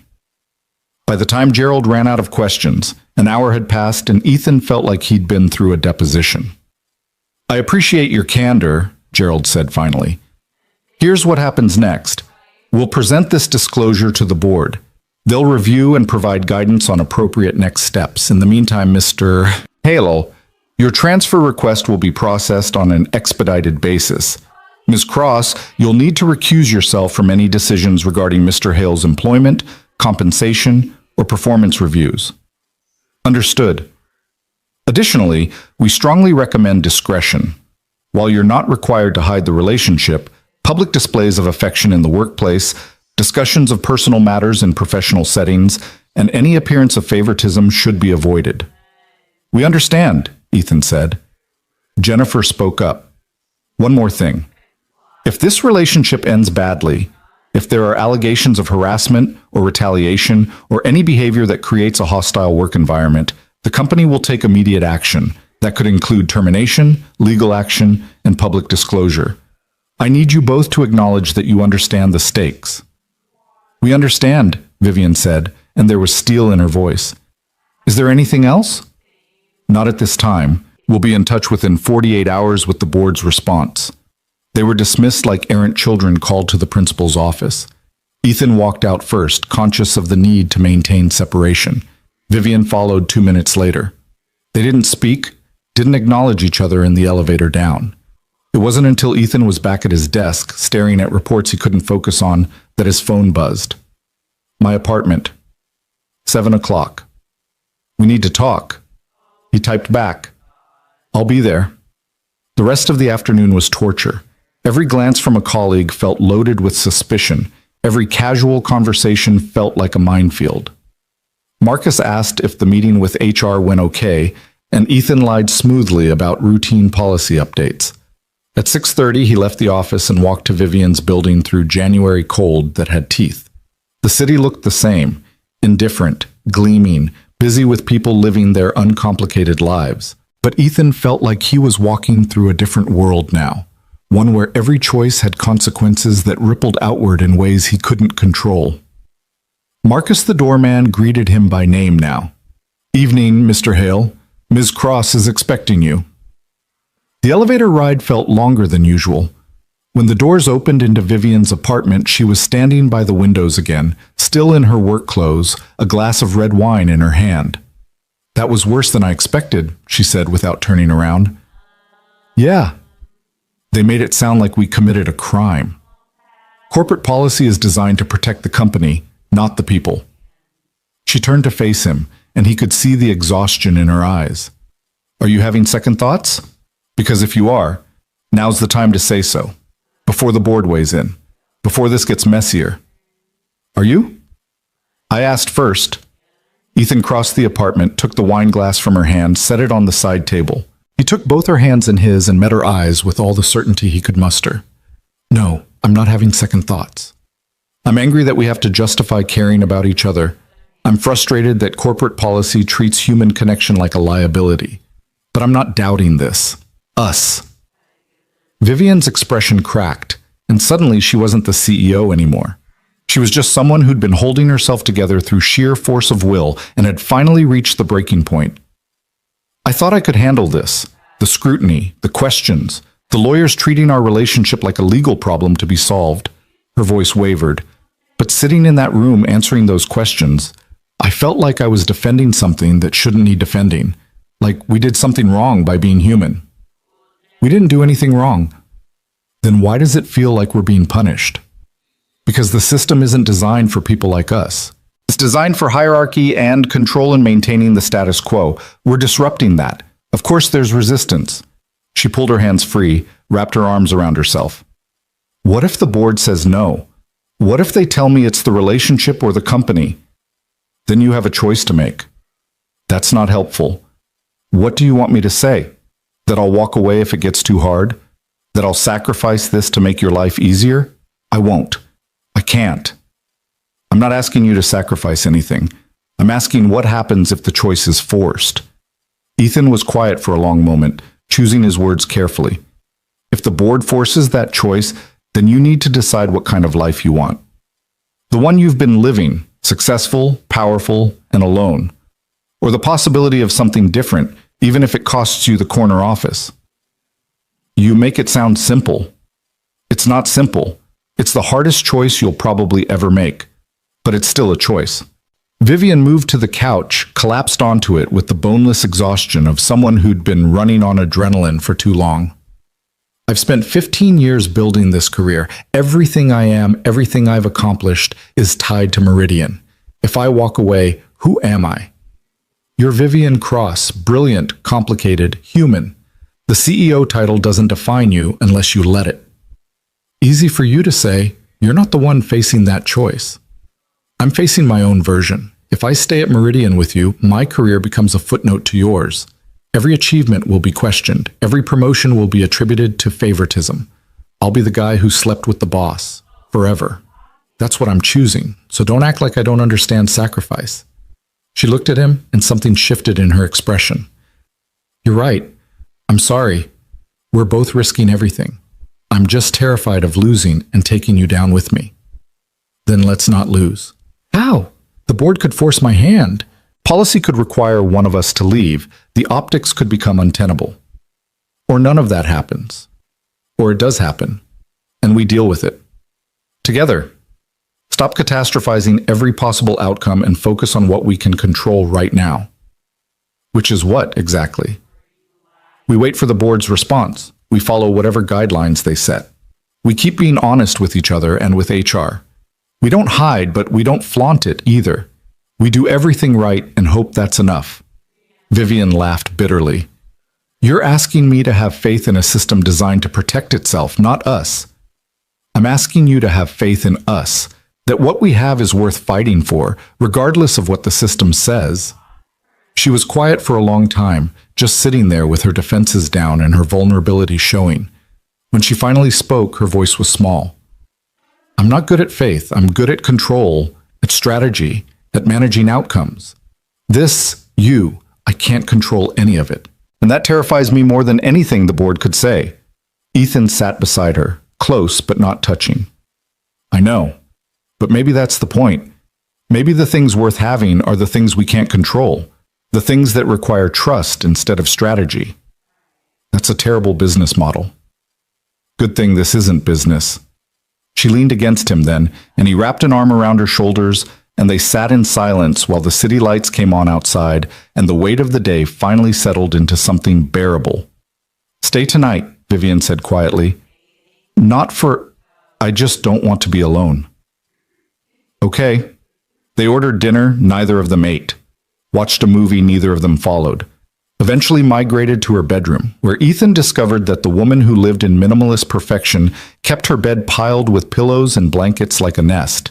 They slept in their clothes, curled together like survivors of a shipwreck, and when Ethan woke at 3 a.m. to find Vivian staring at the ceiling, he didn't ask what she was thinking. He just held her tighter and hoped it was enough. The board's response came the next afternoon in the form of an email to both of them and a formal meeting request for the following Monday. Ethan read it 3 times, trying to parse the corporate language for actual meaning. The board has reviewed the disclosure regarding the personal relationship between CEO Vivian Cross and senior accountant Ethan Hale.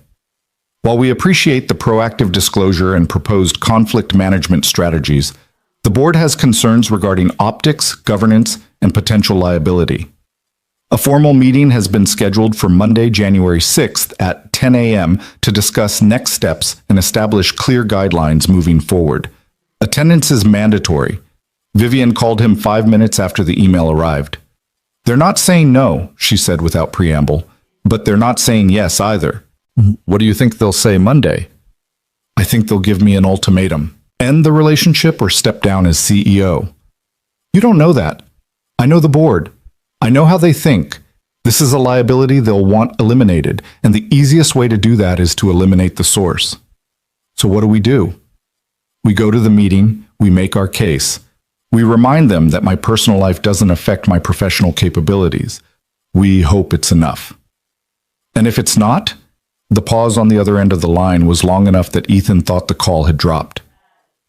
Then I make a choice, Vivian said finally, and I live with the consequences. They spent the weekend preparing like they were going into battle. Vivian compiled 15 years of performance metrics, proving her value to the company was measurable and undeniable. Ethan drafted his transfer request with a detailed plan for how his move to corporate strategy would eliminate any appearance of impropriety. By Sunday night, they had a presentation that could convince a hostile jury. Whether it would convince a board of directors more concerned with optics than fairness remained to be seen. Ethan met Vivian at her apartment Sunday evening to review their materials one last time. She answered the door in jeans and a sweater, the most casual he'd seen her outside of their private moments, and he could see the toll the stress was taking. Dark circles under her eyes, a tightness around her mouth that spoke of tension held too long. "We're ready," she said, leading him inside. "As ready as we can be. Then we should stop preparing and try to relax." "I don't know how to relax when my entire career is on the line." "Have you eaten today?" "Coffee counts as food." "No, it doesn't." Ethan pulled out his phone. "I'm ordering actual food. You're going to eat it. Then we're going to watch something mindless and try to think about anything other than tomorrow." "That's not a suggestion. You're running on fumes and adrenaline. That's not going to help you in the boardroom." For a moment he thought she'd argue. Instead, she smiled, tired but genuine. "When did you become the bossy one?" "Someone has to be. You're too busy catastrophizing." They ate Thai food on her couch while a nature documentary played in the background. Vivian picked at her food but ate more than she probably had all weekend. By the time the documentary ended with predators and prey finding their precarious balance, she was leaning against him with her eyes closed. "Thank you," she murmured. "For this. For not letting me spiral. That's what partners do." "Partners. Is that what we are?" "What would you call it?" She was quiet for a moment. "I'd call it the scariest thing I've ever done. And I've negotiated billion-dollar mergers." "Scary but worth it?" "Ask me again after tomorrow." They went to bed early, knowing sleep wouldn't come easy, but needing to try anyway. Ethan held Vivian in the dark while Chicago hummed outside the windows, and thought about all the ways tomorrow could go wrong. The board could force her out. They could demand he be fired. They could create guidelines so restrictive that maintaining the relationship became impossible. Or they could do the reasonable thing and accept that human beings were more than their job titles. Ethan wasn't optimistic enough to bet on reason, but he held on to hope anyway. Beside him, Vivian's breathing eventually evened out into sleep, and Ethan followed her into dreams that felt less like rest and more like rehearsal for battles yet to come. Tomorrow would bring answers. Tomorrow they'd learn if courage was enough, or if the system would crush them for daring to choose connection over convenience. But tonight, they had each other.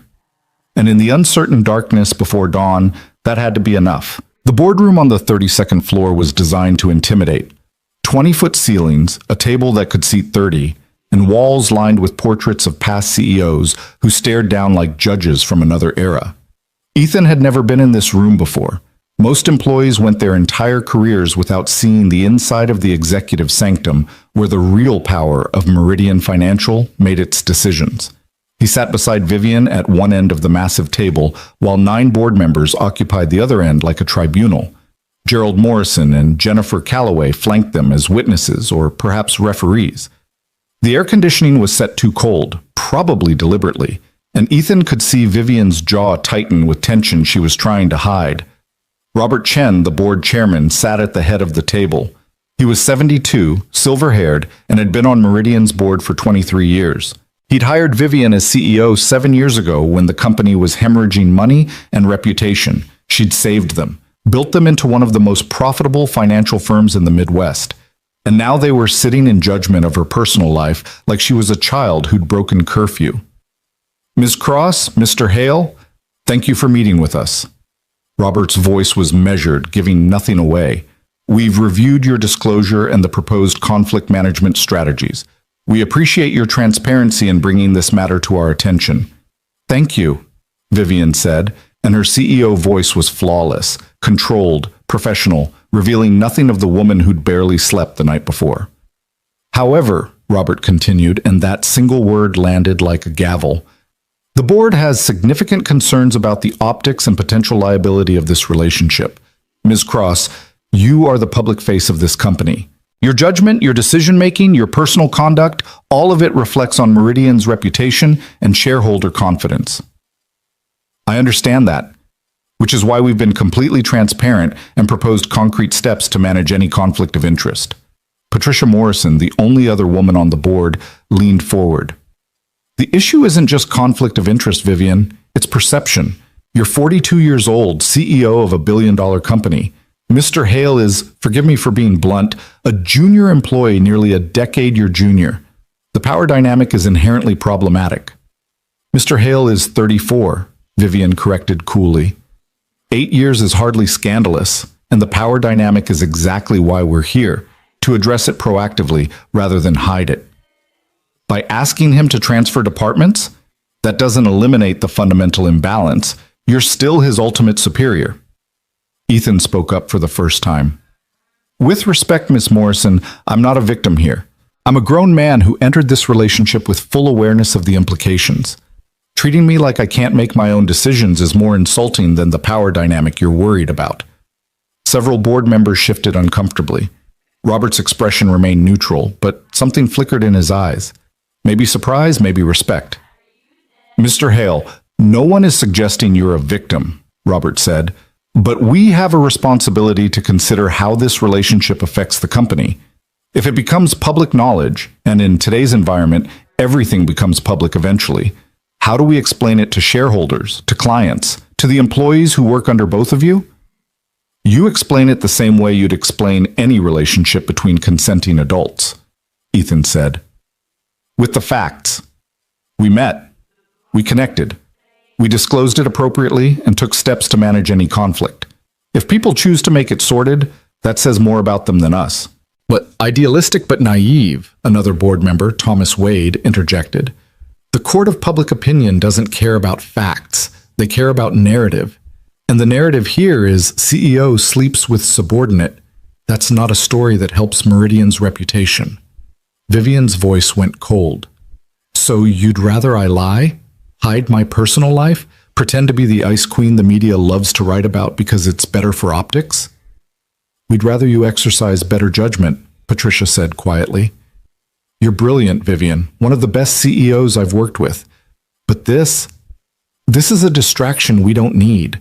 The market is volatile. We're heading into a challenging fiscal year. The last thing we need is a scandal that undermines confidence in leadership. This isn't a scandal, it's a relationship. It becomes a scandal the moment it hits the press, and it will hit the press. Someone will leak it. Someone always does. The room fell silent. Ethan could feel Vivian vibrating with suppressed anger beside him, could see her hands clenched white-knuckled on the table. Robert cleared his throat. We've discussed several options. I'll be frank with you about what the board is considering.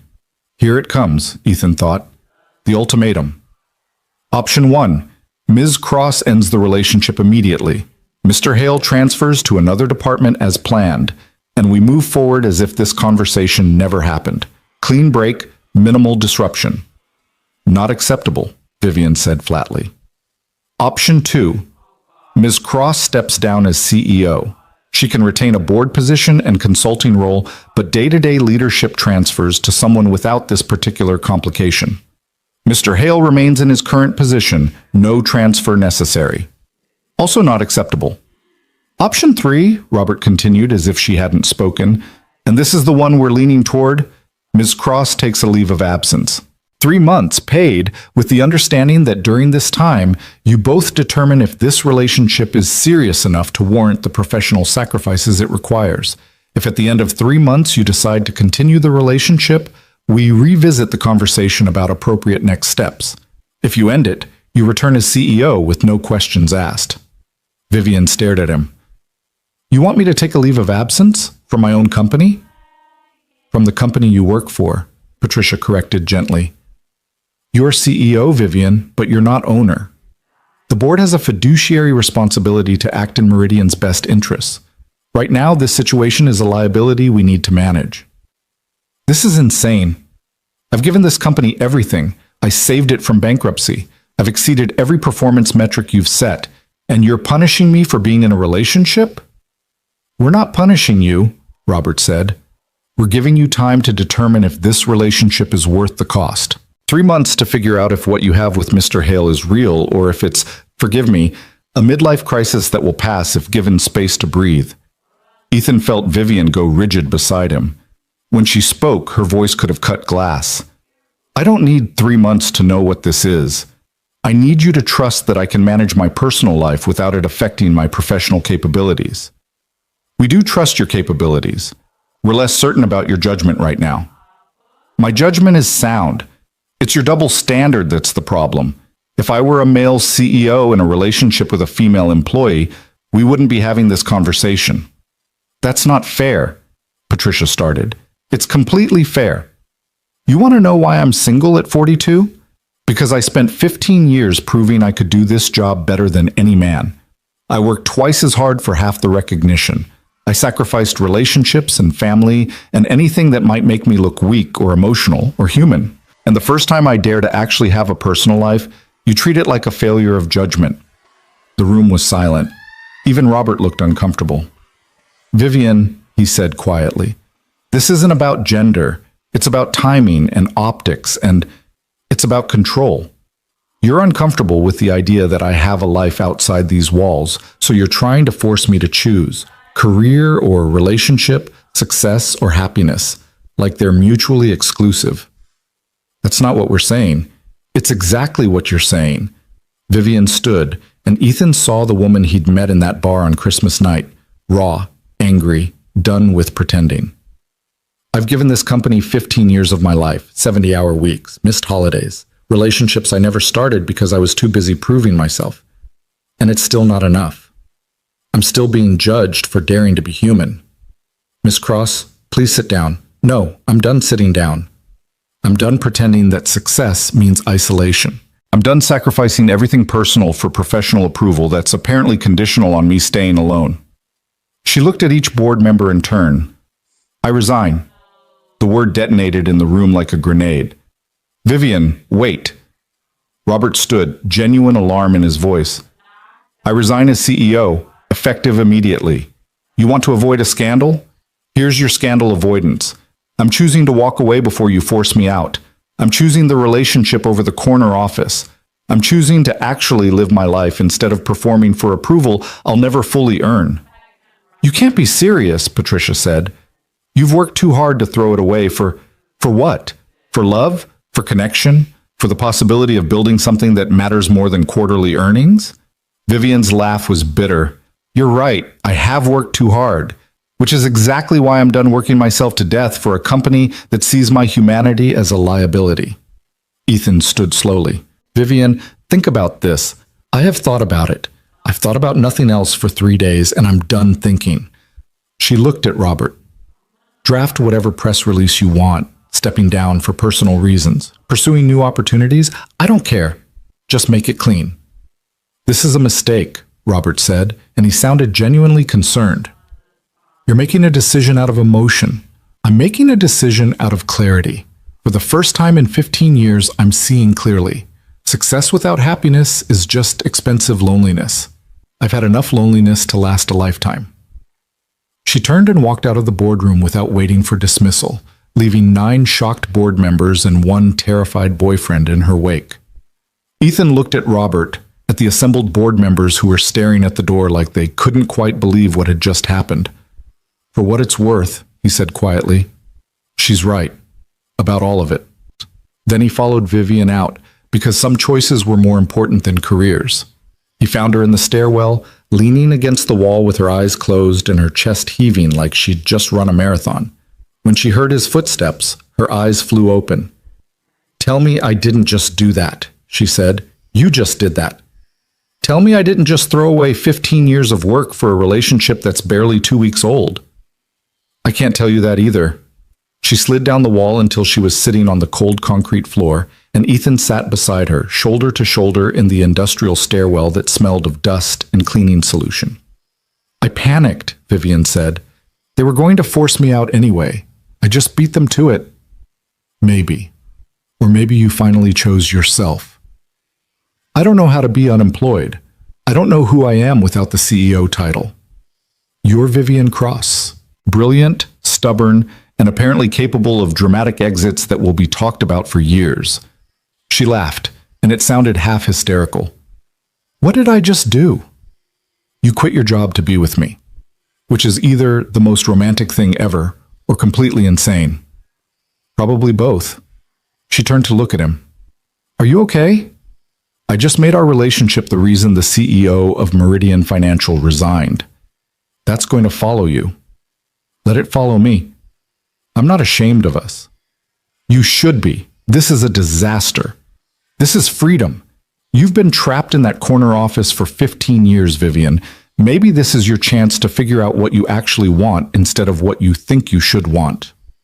She was quiet for a long time, just sitting on the floor of a stairwell in her expensive suit, looking more lost than he'd ever seen her. I have no plan, she said finally. I've always had a plan. 5-year strategies, quarterly goals, contingency plans for every scenario. And now I have nothing. You have me. If you want, that's not a plan. That's chaos. Maybe you need chaos. Maybe we both do. Sarah Chen found them 20 minutes later, still sitting on the floor like refugees from corporate warfare. She stopped in the doorway, took in the scene, and sighed. The board is in full panic mode, she said. They're drafting emergency press releases and trying to figure out succession planning. Robert wants to know if you'll reconsider. No, Vivian said without hesitation. I thought you'd say that. So I took the liberty of clearing out your office. Your personal items are being packed as we speak.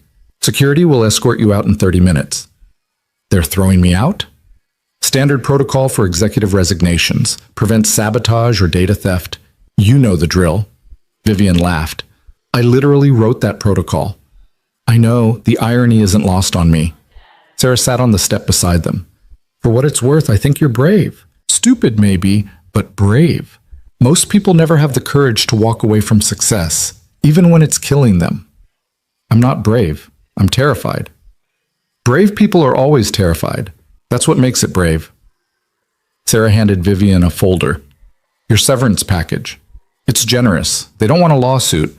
Plus, your stock options vested last year. You're not going to starve. What about you? Are you out of a job? The new CEO will need an assistant. I'll survive. The question is, will you? Vivian looked at Ethan, then back at Sarah. I honestly don't know. Security did escort them out 30 minutes later. Box of personal items, visitor badges surrendered, the efficient machinery of corporate separation grinding through its motions. Ethan's transfer request was denied. He could stay and audit or resign, and he chose resignation without a second thought. Marcus caught him at his desk while he was packing his own box of belongings. What the hell happened? Marcus demanded. Marcus, rumor is Cross just quit and you're walking out with her. That's basically accurate. Are you insane? You're throwing away your career for... what? An office romance? It's more than that. It better be. Because your professional reputation just got torched. Ethan looked around at the cubicle farm that had been his world for 5 years. The beige walls and fluorescent lighting and the quiet desperation of people grinding through spreadsheets because it was safer than dreaming. You know what, Marcus? I'm okay with that. I'd rather have a torched reputation and a real life than a pristine resume and nothing else worth remembering. He walked out of Meridian Financial at 3 p.m. with a box of office supplies and no plan for what came next. Vivian was waiting on the sidewalk, her own box balanced on one hip, looking shell-shocked. We're unemployed, she said. Yeah. Both of us at the same time, because of a relationship that started 2 weeks ago. When you say it like that, it sounds crazy. It is crazy. Ethan set down his box and took hers, stacking them on top of each other. Then he took her hands and looked at her, really looked at the woman who'd just walked away from everything she'd built, because the cost of keeping it was too high. So what do we do now? He asked. I have no idea. I've never been unemployed in my adult life. Me either. Should we panic? Probably, or we could get very drunk. Or we could figure out what we actually want, now that we're not defined by job titles. Vivian smiled, and it was real. That's terrifying. Good. Let's do it anyway. They went back to her apartment, neutral ground that felt less loaded than making decisions. Ethan ordered pizza while Vivian changed out of her CEO uniform into jeans and a sweater. When she emerged from her bedroom, she looked younger, lighter, like she'd shed armor that had been weighing her down for years. I can't believe I quit, she said, collapsing onto the couch. I keep waiting to feel regret or panic, but mostly I just feel tired. That's probably normal. You've been running on adrenaline for 15 years. What if I made a huge mistake? Then we deal with it, together. You keep saying that, together, like it's simple. It is simple. It's just not easy. The pizza arrived, and they ate in silence while the city moved on outside the windows, indifferent to their small revolution. When the food was gone, Vivian pulled out her laptop, not the corporate one she'd surrendered, but a personal device she barely used, and opened a blank document. "What are you doing?" Ethan asked. "Making a list. Things I want to do now that I'm not CEO." "Such as?" "I don't know yet. That's why I'm making the list." She typed a few words, deleted them, typed again. "Travel. I've never traveled for pleasure. Everything's been business trips and conference hotels. I want to see places that have nothing to do with quarterly earnings." "Where would you go?" "Everywhere. Anywhere. Spain again. I loved the Camino when I walked it years ago. Maybe Thailand, New Zealand, places that are as far from boardrooms as possible." "What else?" "Learn to cook. I know that sounds stupid, but I've spent 15 years ordering takeout or eating at business dinners. I want to know what it feels like to make something with my hands that isn't a merger proposal." Ethan smiled. "I can teach you. I'm not a chef, but I can handle the basics." "Really?" "Really. What else is on the list?" She was quiet for a moment, her fingers hovering over the keyboard. "I want to call my mother, or at least try. I've spent 3 years avoiding that conversation because I was too busy, too angry, too proud. Maybe now is the time to figure out if there's anything worth salvaging." "That's brave. That's terrifying. But so is everything else about this new life. So why not add one more terrifying thing to the pile?"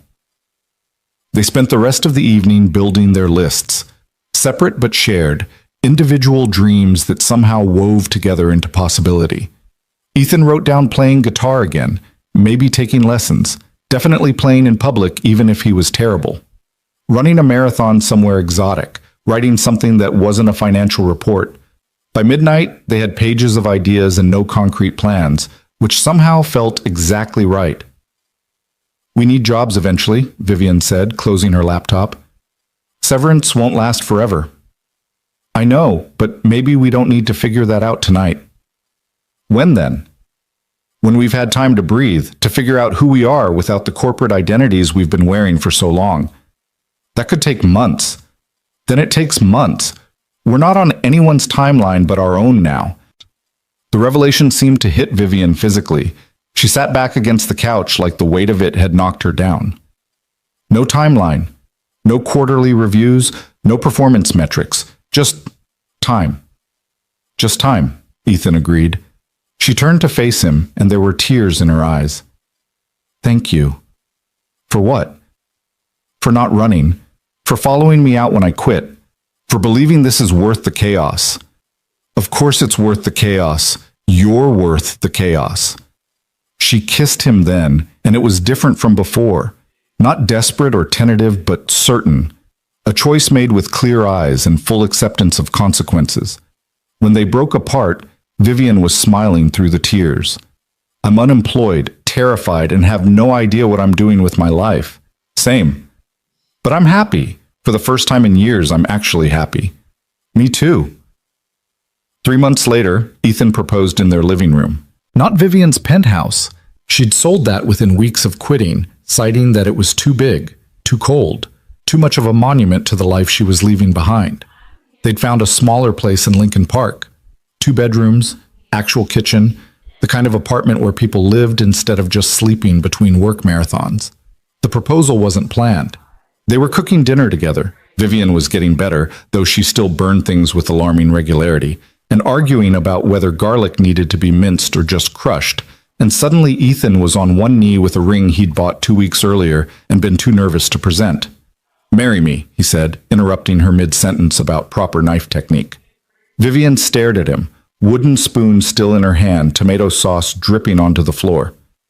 "What?" "Marry me. Let's make this official. Let's build something together that's ours and only ours, with no board approval required." "You're proposing while I'm burning marinara sauce." "I'm proposing because you're burning marinara sauce and laughing about it instead of treating it like a quarterly failure." "I'm proposing because you're happy. Because we're happy. Because I love you, and I want to keep loving you for the next 50 years. She set down the spoon, turned off the burner, and looked at him with those gray eyes that had first caught his attention in a dive bar on Christmas night. "Yes," she said. Absolutely, yes. The wedding was small, held in early September in a garden venue that had nothing to do with corporate prestige and everything to do with actual beauty. Ethan's sister stood as his best person, her boys serving as enthusiastic if chaotic ring-bearers. Sarah Chen came, along with a handful of colleagues from Meridian who'd become friends instead of just co-workers. And in the front row, looking uncomfortable but present, sat Vivian's mother. The reconciliation had been slow, painful, and incomplete. 3 months of phone calls that started stiff and gradually thawed into something resembling honesty. Vivian's mother had shown up a week before the wedding, ostensibly to help, but really to assess whether her daughter had truly lost her mind walking away from success. What she found was a different version of Vivian, still brilliant, still driven, but directing that drive toward things that mattered instead of things that impressed. Vivian had started consulting, taking on projects she actually cared about instead of whatever paid the most. Ethan had landed a position at a nonprofit that helped small businesses with financial planning, using his accounting skills for something that felt meaningful. They made less money, worked fewer hours, argued about domestic things like whose turn it was to do laundry, and whether they really needed another bookshelf. It was ordinary and messy, and everything Vivian had convinced herself she didn't need, and she'd never been happier. "You look beautiful," her mother said before the ceremony, and there was genuine warmth in her voice. "Happy. I don't know if I've ever seen you happy before." "I don't know if I've ever been happy before," Vivian admitted. "Not like this." "Was it worth it? Giving up everything you built?" "I didn't give up everything. I gave up a title. What I built, the actual skills, the knowledge, the capability, I still have all of that. I'm just using it differently now." Her mother touched her hand, tentative. "I'm sorry for pushing you so hard toward success that you thought it was the only thing that mattered. You were doing your best. We both were. But I'm choosing differently now." "I can see that. And Ethan, he makes you happy?" "Deliriously." "Then I'm glad, truly." It wasn't complete healing. Wounds that deep took years, not months. But it was a start, and that was enough. The ceremony was brief and honest, stripped of formality. They wrote their own vows, Ethan promising to always be honest even when it was hard, to support her dreams even when they scared him, to love her not in spite of her intensity, but because of it. Vivian promising to choose courage over fear, to build a life instead of just a career, to be present instead of perfect. When the officiant pronounced them married, they kissed while 24 people applauded, and Ethan's nephews made exaggerated gagging noises that made everyone laugh. The reception was in the same garden, casual and warm, no assigned seating, no formal dances, just food and music, and the kind of celebration that happened when people gathered because they wanted to, not because they were obligated. Vivian's mother left early, claiming exhaustion but really just overwhelmed by emotions she'd spent years suppressing. But she hugged Vivian before she left, brief but real, and promised to call next week. "That's progress," Ethan said, watching her go. "It's something," Vivian agreed. "Maybe that's all healing ever is, a series of small somethings that add up to something bigger." As the sun set and the string lights came on and the party continued around them, Ethan pulled Vivian aside to a quiet corner of the garden. "Happy?" he asked. "Overwhelmingly. You?" "Yeah, this is perfect." "It's not perfect. Your nephew spilled punch all over the gift table, and my mother was uncomfortable the entire time, and I'm pretty sure the caterer is charging us for food we didn't order." "Okay, it's perfectly imperfect. How's that?" She laughed and kissed him. "That's accurate." A year after the wedding, on another snowy Christmas night, they walked the same route where everything had begun, past Murphy's Tavern, where they stopped in for a drink and found the same bartender who didn't remember them, past the spot where Vivian had stumbled in her heels and Ethan had caught her elbow, all the way to Lakeshore Drive, where Vivian's old building rose against the skyline like a monument to someone else's life. "Do you miss it?" Ethan asked. "The penthouse, the corner office, being CEO." Vivian thought about it, really thought about it. "Sometimes I miss the clarity, the clear metrics of success, the certainty of knowing exactly what was expected. But then I come home to our messy apartment and our half-finished projects and you burning dinner, and I remember that clarity isn't the same as fulfillment. That's a very diplomatic way of saying no. I'm saying no with nuance. I earned that right. They stood on the sidewalk while snow fell around them and the city glittered with holiday lights and indifference.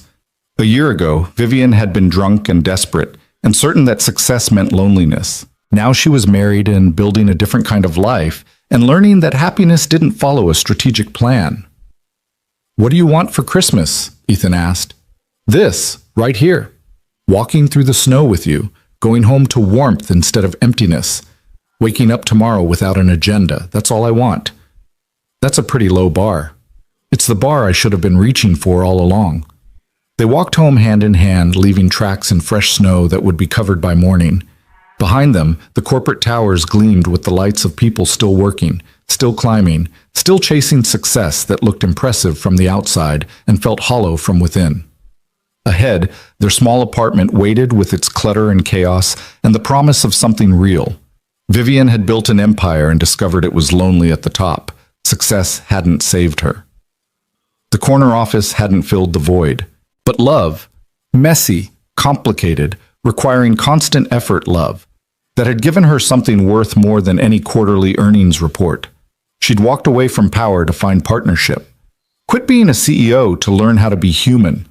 Traded $17 million of marble for a two-bedroom apartment where someone knew how she took her coffee and didn't care about her professional achievements. And somehow, in losing everything she thought defined her, Vivian had found the one thing she'd been missing all along: a life that felt full. They reached their building and climbed the stairs to their apartment, shedding snow and scarves and the last remnants of the cold. Inside it was warm and lived in, books everywhere and dishes in the sink and evidence of two people building a life together one imperfect day at a time. Ethan started hot chocolate while Vivian changed into sweatpants and the oversized sweater she'd stolen from him months ago. They curled up on this couch together, watching snow fall outside the window, and Vivian felt something settle in her chest, a contentment so foreign it took her a moment to recognize it. "Thank you," she said quietly. "For what?" "For walking me home that first night, for seeing me when I was falling apart and choosing to stay anyway, for showing me that success and happiness don't have to be mutually exclusive. They just require different metrics. You would have figured it out eventually. Maybe, but I'm glad I didn't have to figure it out alone." "Me too." They sat in comfortable silence while the city settled into night and the snow continued to fall, covering everything in fresh white possibility.